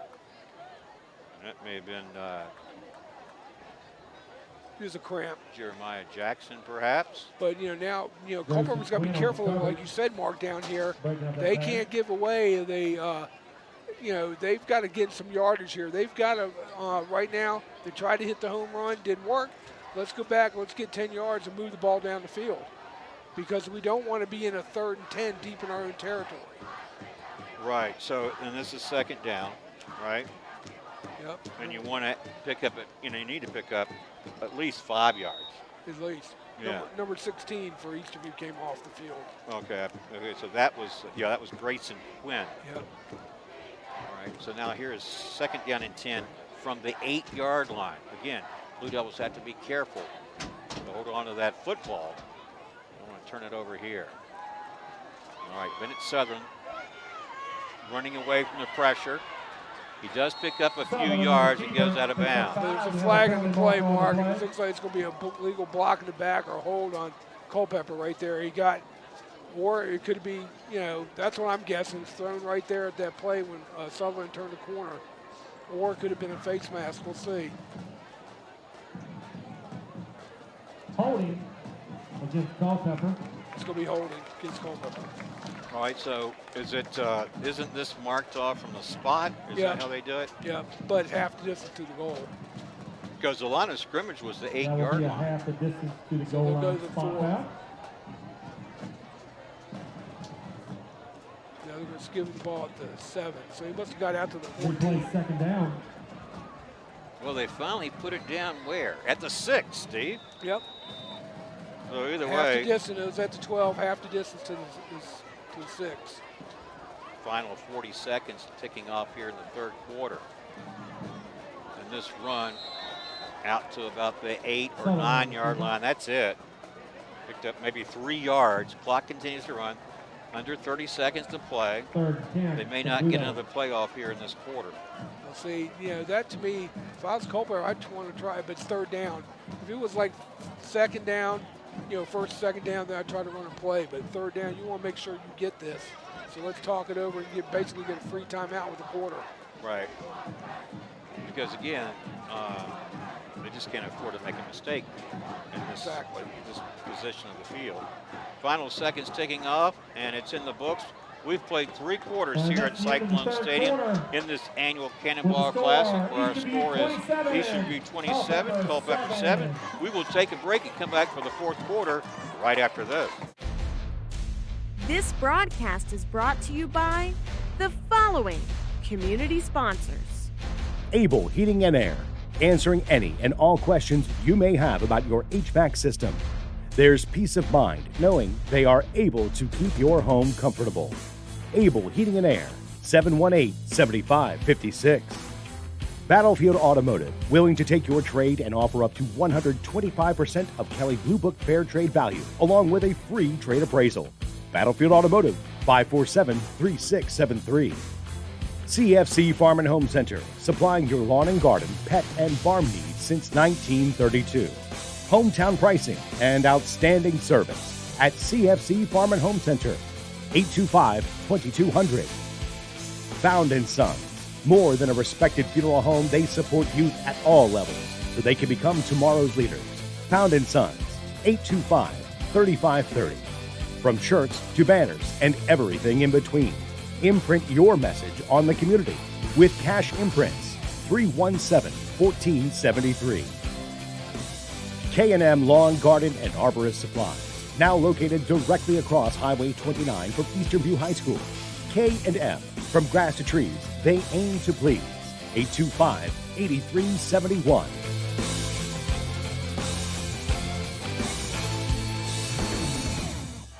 Got it. Looked in the world. This is A.J. Marshall running with it, Dave. No flags. What in the world? It is on the corner. It's a touchdown, Blue Devils. What What in the world? You're talking 94 yards? 94 yards. Just like that? The home run, and they hit it. I mean, that was just, good play there by Sutherland right there to 24. We're just getting ready to start the full quarter, and we see him running down the football field. And I don't know. I think that not only did they catch me off guard, they obviously caught the Cyclones off guard. That's a 94-yard touchdown. 94-yard touchdown play. 20, and that's how you open the fourth quarter, 13 seconds into it. And it's 27-13. And all of a sudden, you got a ball game. Got a ball game. We got a penalty flag, too. I mean, why wouldn't we have one? We got too many people on the field here for Culpeper. You know what you don't want to do? You don't want to have more penalties than you have points. Too much, too many field. Steve? Huh? You don't want to have more penalties than you have points. No, you don't. So now it's a 5-yarder against Culpeper with too many men on the field. All right, so that's going to back up the Uribe's kick, but A.J. Marshall's 94-yard run? That was a heck of a pass. Was it a run? It was a pass, wasn't it? It was a pass. You know, it's interesting because it was a pass. I think this surprised everybody in the stadium, including me. Someone just threw it out there to the 20 to the flat, and the Eastern View defender made a play on it and missed. Tipped it right in. Marshall took it the whole way. Plaster now the holder from the 15-yard line. And Uribe's kick is up and good, 27-14. Would you, after that, two touchdowns win it. After that first half, would you have thought it would be 27-14? I thought we'd be running clock, Mark, to tell you the truth. Really did. I thought we'd be running clock right now. But now, that's. Now, look over there at the Blue Devils sideline, Steve. Yep. That's they're a rejuvenated bunch right now. Well, that means they don't. One thing about Coach Ford's teams, they don't give up. And I think Eastern View got a big letdown when Brett got tossed from the game, and Aiden Curley was the one Culpeper player that was tossed. And you got to check VHSL rules. You miss the next game, but possibly miss two. And it depends on how bad the officials say the infraction was that made him get, caused him to get tossed. So Brett could be down for 2 games. And that, that's not good. And so now, I think you're seeing a rejuvenated Culpeper team, and you're seeing a kind of, Eastern View's got kind of this glazed look. It's like, what's happened? It's like they look a little bit confused out there.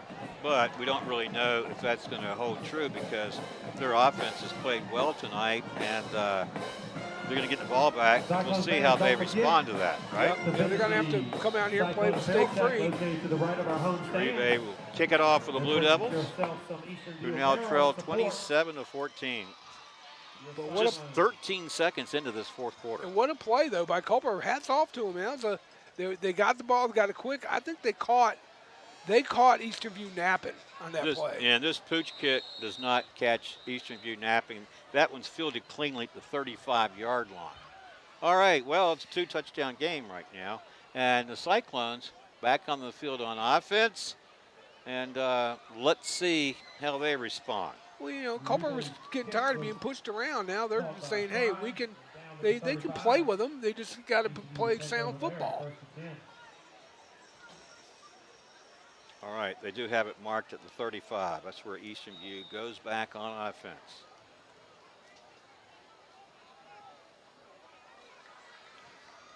DeMaio Hunter got 3 receivers to the right. Quick throw, near side. Stiff arms, 1 defender, forced out of bounds. Eastern View territory. This is Jaden Williams on the reception. Yeah, poor number 2 for Culpeper. He just got pushed down by Williams' stiff arm. He didn't have a shot. Well, that would have been Damewood on the receiving end of that. He's a little guy. I mean, look, he can't weigh 140 pounds, Mark. Culpeper side of midfield at the 45. 1st and 10 Cyclones. Here come the Blue Devils. And making a good tackle there is number 56 for Culpeper, and that is Tucker Dean. up the middle for 1 yard.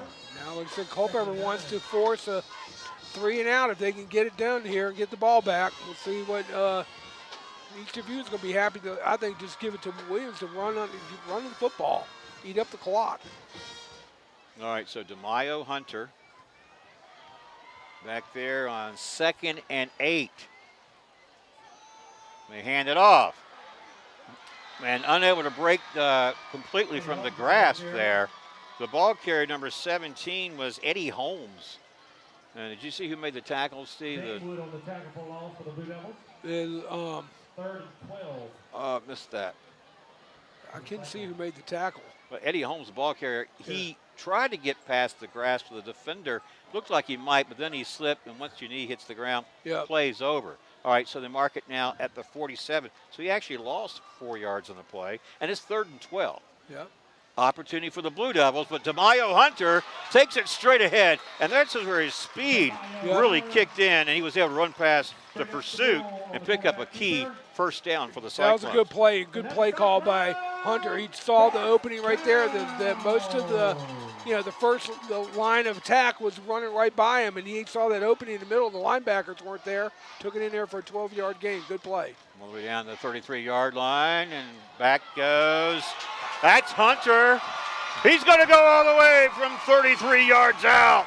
And so the Cyclones have responded. They sure have. Shut the door, close the windows. Feel that wind. It's a Cyclone touchdown. DeMaio Hunter, 33 yards. Yep. And that's what you do. Your captain, he's one of the captains, leader on the team. Quarterback took it and said, we're going to get this done. That's what they did. All right. Braden Capolini on for the point after. The holder, DeMaio Hunter. Snap, down, kick, up, and the kick is good by Braden Capolini. Our score 34-14. Well, I ask you, Steve, psychological standpoint. If you're the Blue Devils and you had that big 94-yard touchdown play by A.J. Marshall and you make it a 2-score game, then you see the Cyclone offense go back to work, and it takes them very little time to find that end zone again. That's got to take some of the wind out of your sails. It sure does, Mark, and that's exactly what it's going to do. And Culpeper, now with 9:41 to go here in the game, Culpeper's going to have to score quick. They're going to have to start running their 2-minute offense because they need to score quickly. And Eastern View now is all they got to do is just play sound defense and not try to be nobody out there to try to be a hero. And just go in there and you get out of here with a win, and it'll be a district win.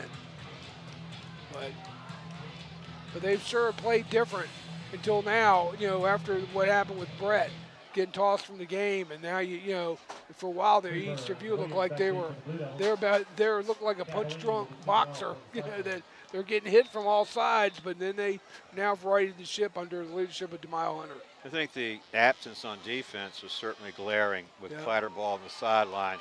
But what the Cyclone offense did, here's a great special teams tackle made by number 17, Eddie Holmes, on the return man, number 16, Devon Cooper. We got a flag, though, on the play right here at about the 20, looks like probably at the 31, 32-yard line. Well, see what the call's going to play. Steve, it's not exactly our first flag of the game, is it? Nope. We think it's going to be Culpeper, illegal use of the hands or a block in the back. We'll see. Well, as they sort this one out, I'm going to tell you this broadcast is brought to you in part by Found & Sons, which is more than a respected funeral home. They support youth at all levels so they can become tomorrow's leaders. That's Found & Sons at 825-3530. 9:37 to play here in the fourth quarter. Blue Devils will be on offense after they assess this penalty, and it's going to be a personal foul face mask, they're saying, against the Blue Devils. Yep. You don't usually see that on the return team, do you? No, but the Culpeper player grabbed his face mask, so. And say, let's check the spot. So it looks like it's going to be shy of that 10-yard line. Yeah, they have it marked at the 9. So Culpeper will start in a hole as they try to come back and respond to Eastern View's latest score. They're going to start this drive from their 9. They'll keep it on the ground. Here's a little bit of running room. Breaking a tackle there is J.Q. Williams. He gets out to near the 25-yard line. That's a pickup of 17 yards and a Blue Devil first down by J.Q. Williams. That's the way to get you out of the doldrums right there, Right. out of the deep. Well, it certainly gives you some breathing room as they now mark it at the 26. So he picked up 18 yards. And the clock runs, 9:15 to play, fourth quarter action. 34-14. Eastern View. Bennett Sutherland, the Blue Devil quarterback. He has seen a lot of blue jerseys in his face tonight. Yeah, he has. This time he's got enough time to throw it out the flat, incomplete, intended for Garrett Damewood. But that Sutherland, it was 19, he threw it. He threw it to Sutherland. Mark, because he had 19 in their quarterback. That's not Bennett. Bennett was an 8. They threw it to him. Well, but you're sure it wasn't Garrett Damewood, number 2, their intended receiver? There he is right here. Yep. Now you've got 19 in the quarterback slot. That's Riley Lentz. Yep, that's who the. Yeah, he is in now for Bennett Sutherland. I wonder if Bennett's hurt or might have a cramp. But you're looking at a very clean uniform, jersey number 19. I'm looking on the sideline over there. I can't see where. Yep, that's him. You're right. Riley Lentz is in now for Bennett Sutherland. Eastern View shows pressure, and he got away from the first defender, but then it was enough to slow him down. That was J.Q. Williams caught in the backfield, trapped, really nowhere to go. No. Now it brings up. And Steve, I think the man who made the initial hit on him was number 54, Jimmy Waters of Eastern View. Okay. There he is there. 3rd and long right now, Mark. From the 23, yeah, 3rd and 12. Certainly don't want to be in that position. Clock runs, 8:30 to play. But you were right, 19 inserted in the game. That's Riley Lentz. They're going to send 3 receivers to the near side, including Cole Plaster, Garrett Damewood. I think Sutherland's suffering from some cramps. They're working on him over there on the sideline. All right, here's Riley Lentz going to keep it. And it'd be forced out of bounds inside the 30-yard line. It's going to be about the 27. So he picked up 4, and that's going to bring up 4th and 8. Yeah, Eastern View was let him run. They wanted to. They played good defensive coverage in that backfield. He really didn't have anybody to throw it to. Now you have to punt this. Culpeper can't afford to give up another score and field position. Yep. Well, you're down by 20 points with 8:03 to play. And the ball is at your own 27-yard line. And you're looking at 4th and 9. They're going for it. Maybe try to make it 4th and 4 if they can get them to jump. Riley Lentz is the quarterback. He's going to throw it. He's airing it out there for A.J. Marshall. It's picked up, but there is a penalty flag down. This may be an interference against Eastern View, as A.J. Marshall was the intended receiver, and there was contact. Yeah, I think it's going to be interference on Eastern View or a hold, defensive holding. But it's interesting, Steve.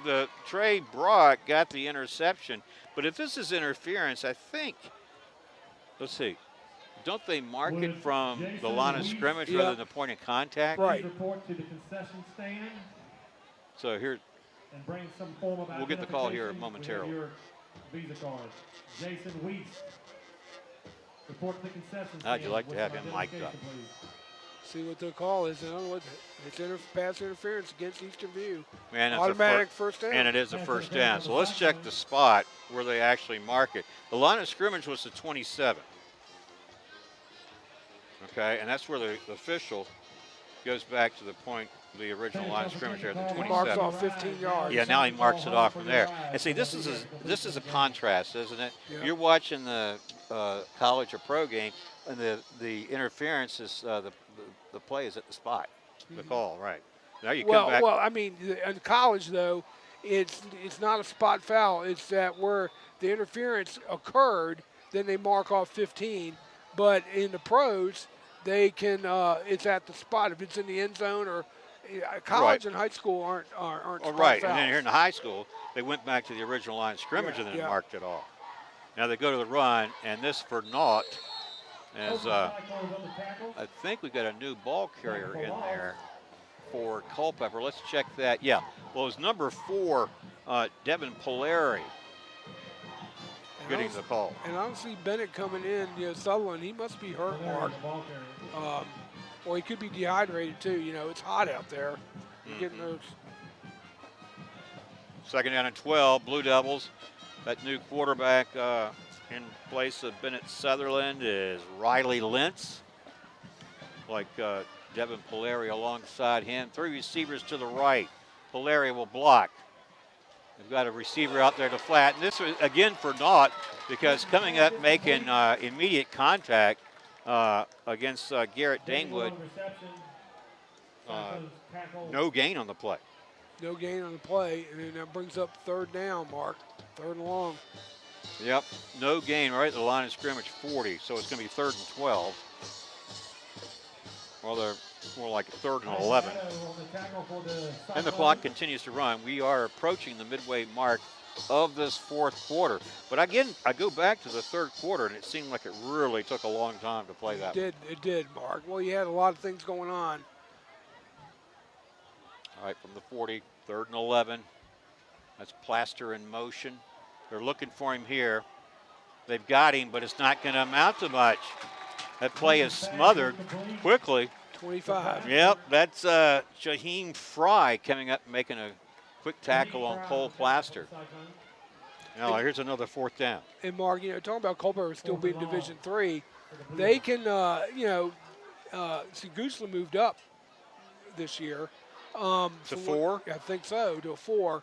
And what's happening is with Culpeper, they got the only other Division III team is James Monroe in the district. Now Culpeper's got to win some games. They got to beat Orange, they got to beat Liberty, they got to beat Fauquier, and they got to win. They got to beat Caroline. They got to win a couple district games. Oh, this one thrown before the receiver could look back on it. I think Lentz threw it quickly, and I think that Danewood was expecting a later throw. Not on the same sheet of music, obviously. They turn it over on downs. Now the Cyclone offense go back to work. Up 34-14 with 5:36 to play. They're going to have the ball on the Culpeper side of midfield, right at the 40-yard line. Yep. And they're going to, and all they basically, Eastern View's got to do is just run with it. Run with the ball. Cameron Hughes, wide receiver, goes to the left, as does Trey Brock. Xavier Carr near side. DeMaio Hunter looking for a receiver. He's in trouble if they can catch up with him. But he runs away from it and he throws. He's got a receiver. He's into the end zone. It's Trey Brock. Shut your windows, close the front door, feel that wind. Cyclone touchdown. 40 yards on the play. Well, that's probably the kiss of death, wouldn't you say? It was a kiss of death right there, Mark. And again, Culpeper, when you give them time to run like that, they gave him some protection. He was able to, because they're coming with a blitz, and DeMaio was able to escape that blitz. And when he did, he found his wide receiver open.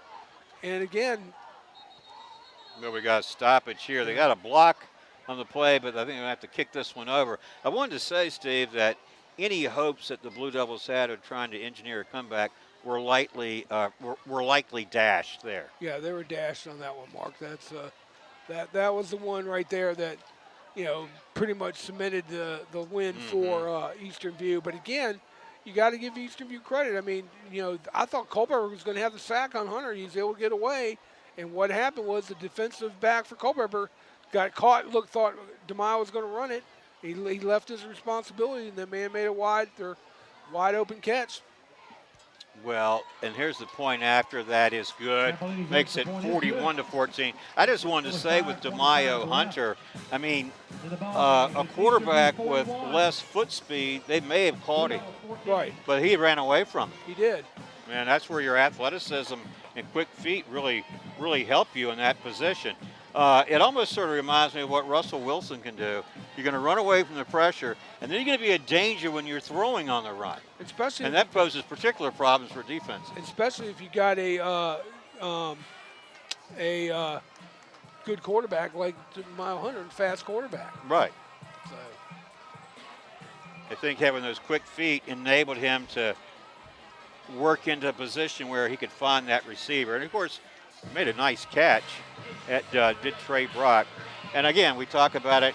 That's where probably, like you said, likely sealed the Blue Devils' fate there. Yep, you sure did. 41-14, 5:25 to go here in this annual Cannonball Classic, a game the Cyclones have never lost, and it looks like they're going to keep that streak intact. And, the Blue Devils will be down in Orange County next week, take on the Fighting Hornets. I'm having a little trouble keeping up with all these changes in classifications because I thought I had Blue Devils pegged as 4A, but now they're back to 3. They're 3 for this season, the 4A next year. So. And then James Monroe, I think, has got an improved team down there, don't they? Yeah, they do. I mean, they're going to be good.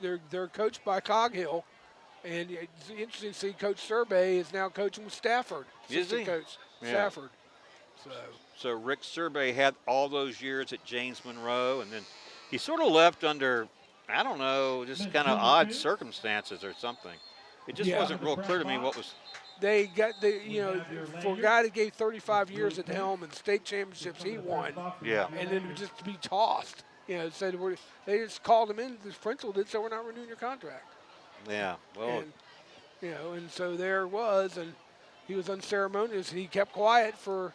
Well, let me ask you years. this: does it surprise you then that after all those years at James Monroe, or wherever it was, that he would come back and coach at another school?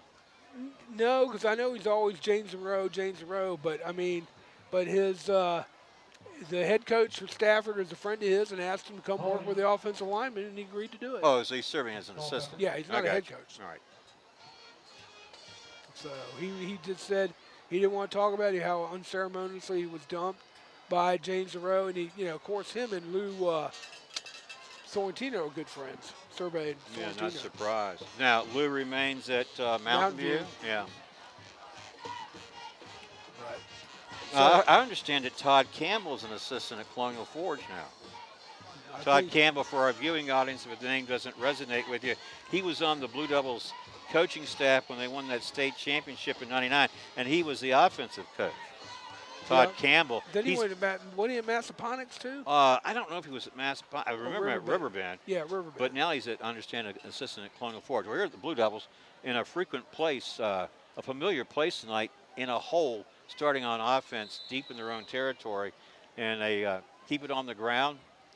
J.Q. Williams, the ball carrier, and pick up a few yards, a little bit of breathing room, but more importantly, the clock continues to run. We approach that 5-minute mark, and the Cyclones up by 27 points.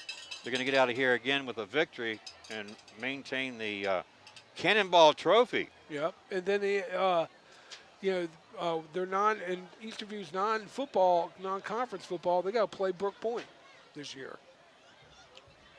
And I want to talk to you about that too, because I want to know how good Brook Point is these days as far as their football team is concerned.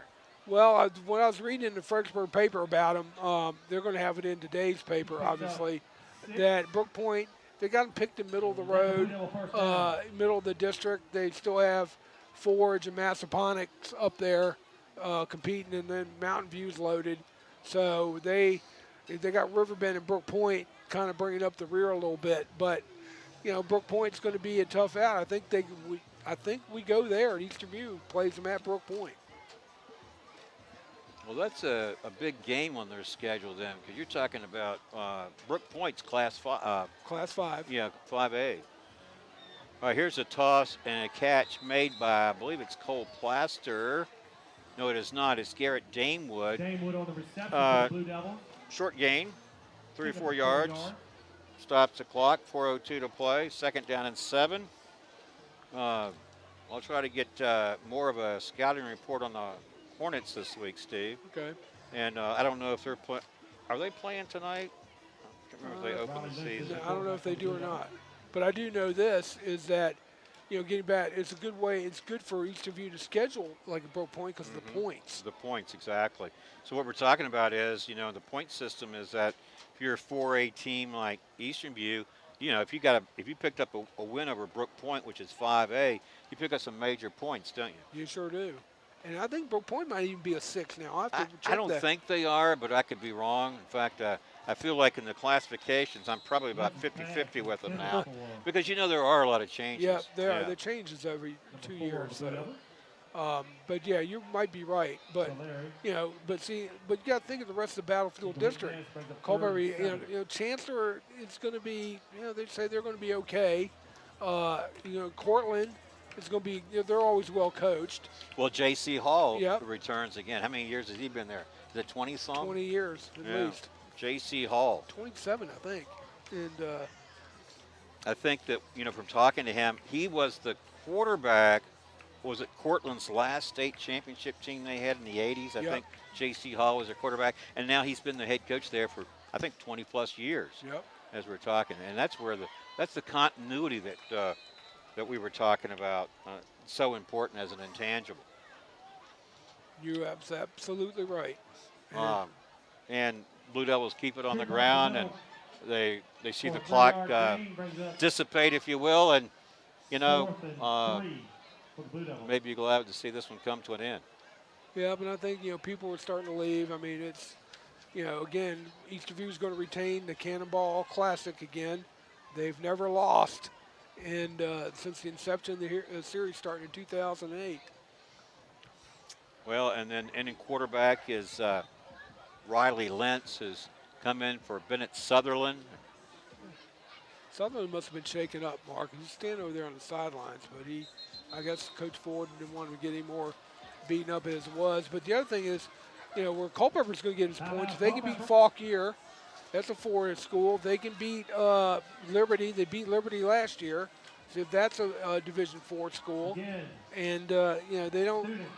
You should have already called for your ride.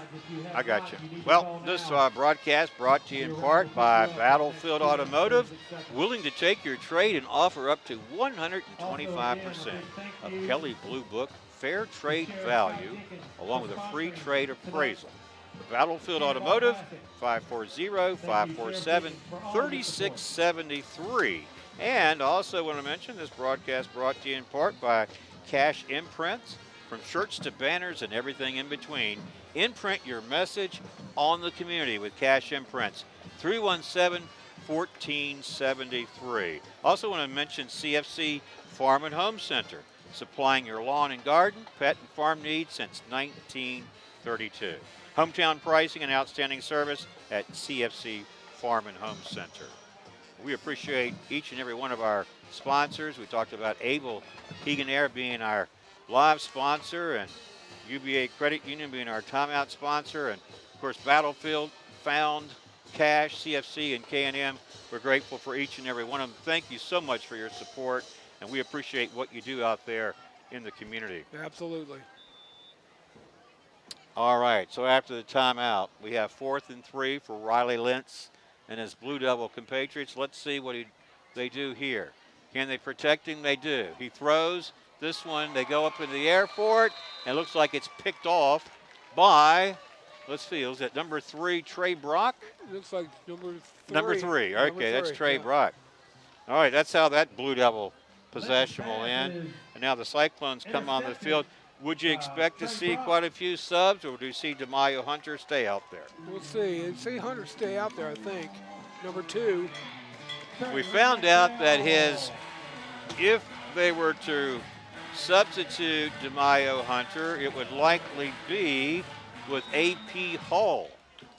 And he's wearing jersey number 12, so we'll look for him. Not in there right now, we don't think. We still have DeMaio Hunter, yes. Yep.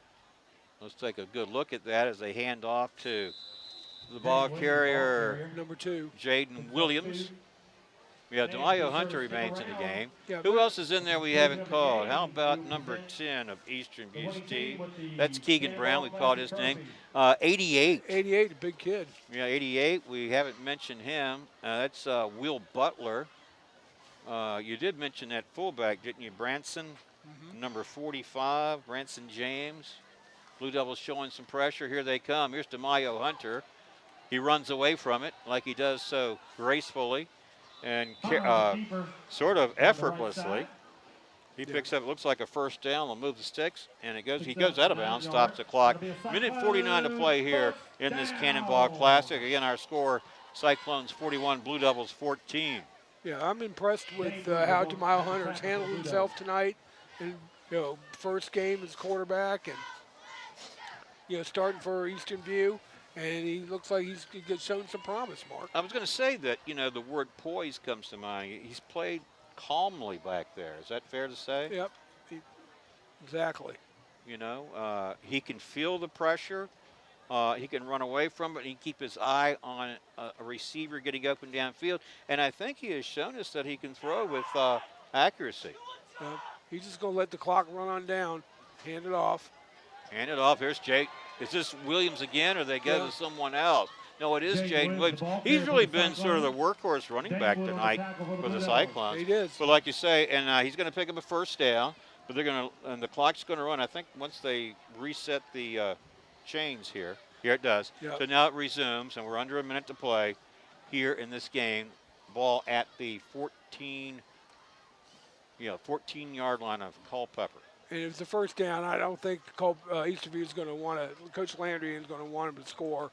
Just take a knee and get it out. You already got first down. Take a knee here, and then take a knee next time. Game over. We stay on the ground. This is Deuce Washington, isn't it? He's looking to get inside that 5-yard line. And he did. He got out of bounds, though. And it was Deuce Washington. And we got a flag, too, over here on the far side. Could be a push. It could be offensive interference, maybe. We'll see. Or ineligible lineman downfield. Or a defensive hold. The game can't end on a defensive penalty, so. Well, you still got 25 seconds to play anyway. Yep. But it looks like it's going to be against Eastern View. Yep, holding against Eastern View. So all they're going to do here is just take a knee here. Well, Steve, in the scheme of things, that play just adds to the sort of pads the penalty department. Certainly has no outcome on how this game's going to be decided, no question. But Yeah. with the final seconds ticking off here, you expect this will likely be the last play of the game, 15 seconds and counting. And I think that Mayo Hunter and company will be content to let this wind down. Yep, I think that's exactly what they're going to do. And you get lined up. And the final seconds do tick off, and I think that's a good way to end it, is that you don't rub your opponent's nose in it. No. We've won the game. We've got nothing else to prove here. Because they're all friends, too. Yeah. And so they all know each other. That's not a way you want to end the game. The bad part is what happened to both, Brett Clatterball and Curley over there, Aiden Curley over there for Culpeper to get thrown out. And Brett will learn from this. And, we'll see this week what's going to be his penalty. I know he's got to sit out one game, could possibly be 2. So you want to talk about what Eastern View did well. Pressure defense early on, forced a couple turnovers, and they were in Bennett Sutherland's face for much of the game when he played. Offense clicked. He had 3 touchdowns by Brett Clatterball, but he capped those scoring drives because they had used Jemiah Hunter, Jaden Williams, and others.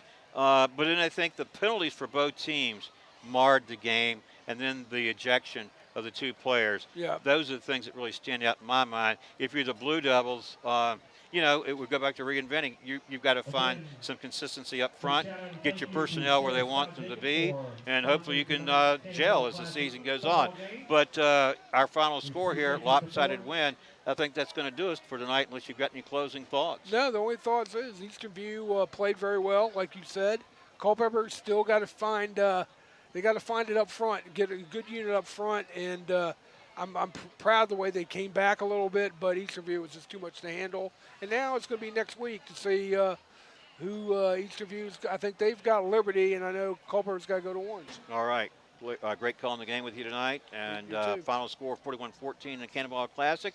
For Johnny, Nicole back in the studio, and Steve, I'm Mark O'Connell saying thanks for watching and supporting Blue Devils and Cyclones football here on the Culpeper Media Network. Have a great weekend. We'll see you next Friday from Porterfield Park in Orange County. So long.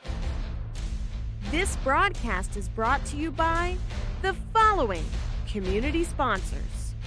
Able Heating and Air, answering any and all questions you may have about your HVAC system. There's peace of mind knowing they are able to keep your home comfortable. Able Heating and Air, 718-7556. Battlefield Automotive, willing to take your trade and offer up to 125% of Kelly Blue Book Fair Trade value, along with a free trade appraisal. Battlefield Automotive, 547-3673. CFC Farm and Home Center, supplying your lawn and garden, pet, and farm needs since 1932. Hometown pricing and outstanding service at CFC Farm and Home Center, 825-2200. Found & Son, more than a respected funeral home, they support youth at all levels so they can become tomorrow's leaders. Found & Sons, 825-3530. From shirts to banners and everything in between. Imprint your message on the community with Cash Imprints, 317-1473. K&M Lawn, Garden, and Arborist Supplies, now located directly across Highway 29 from Eastern View High School. K&M, from grass to trees, they aim to please. 825-8371.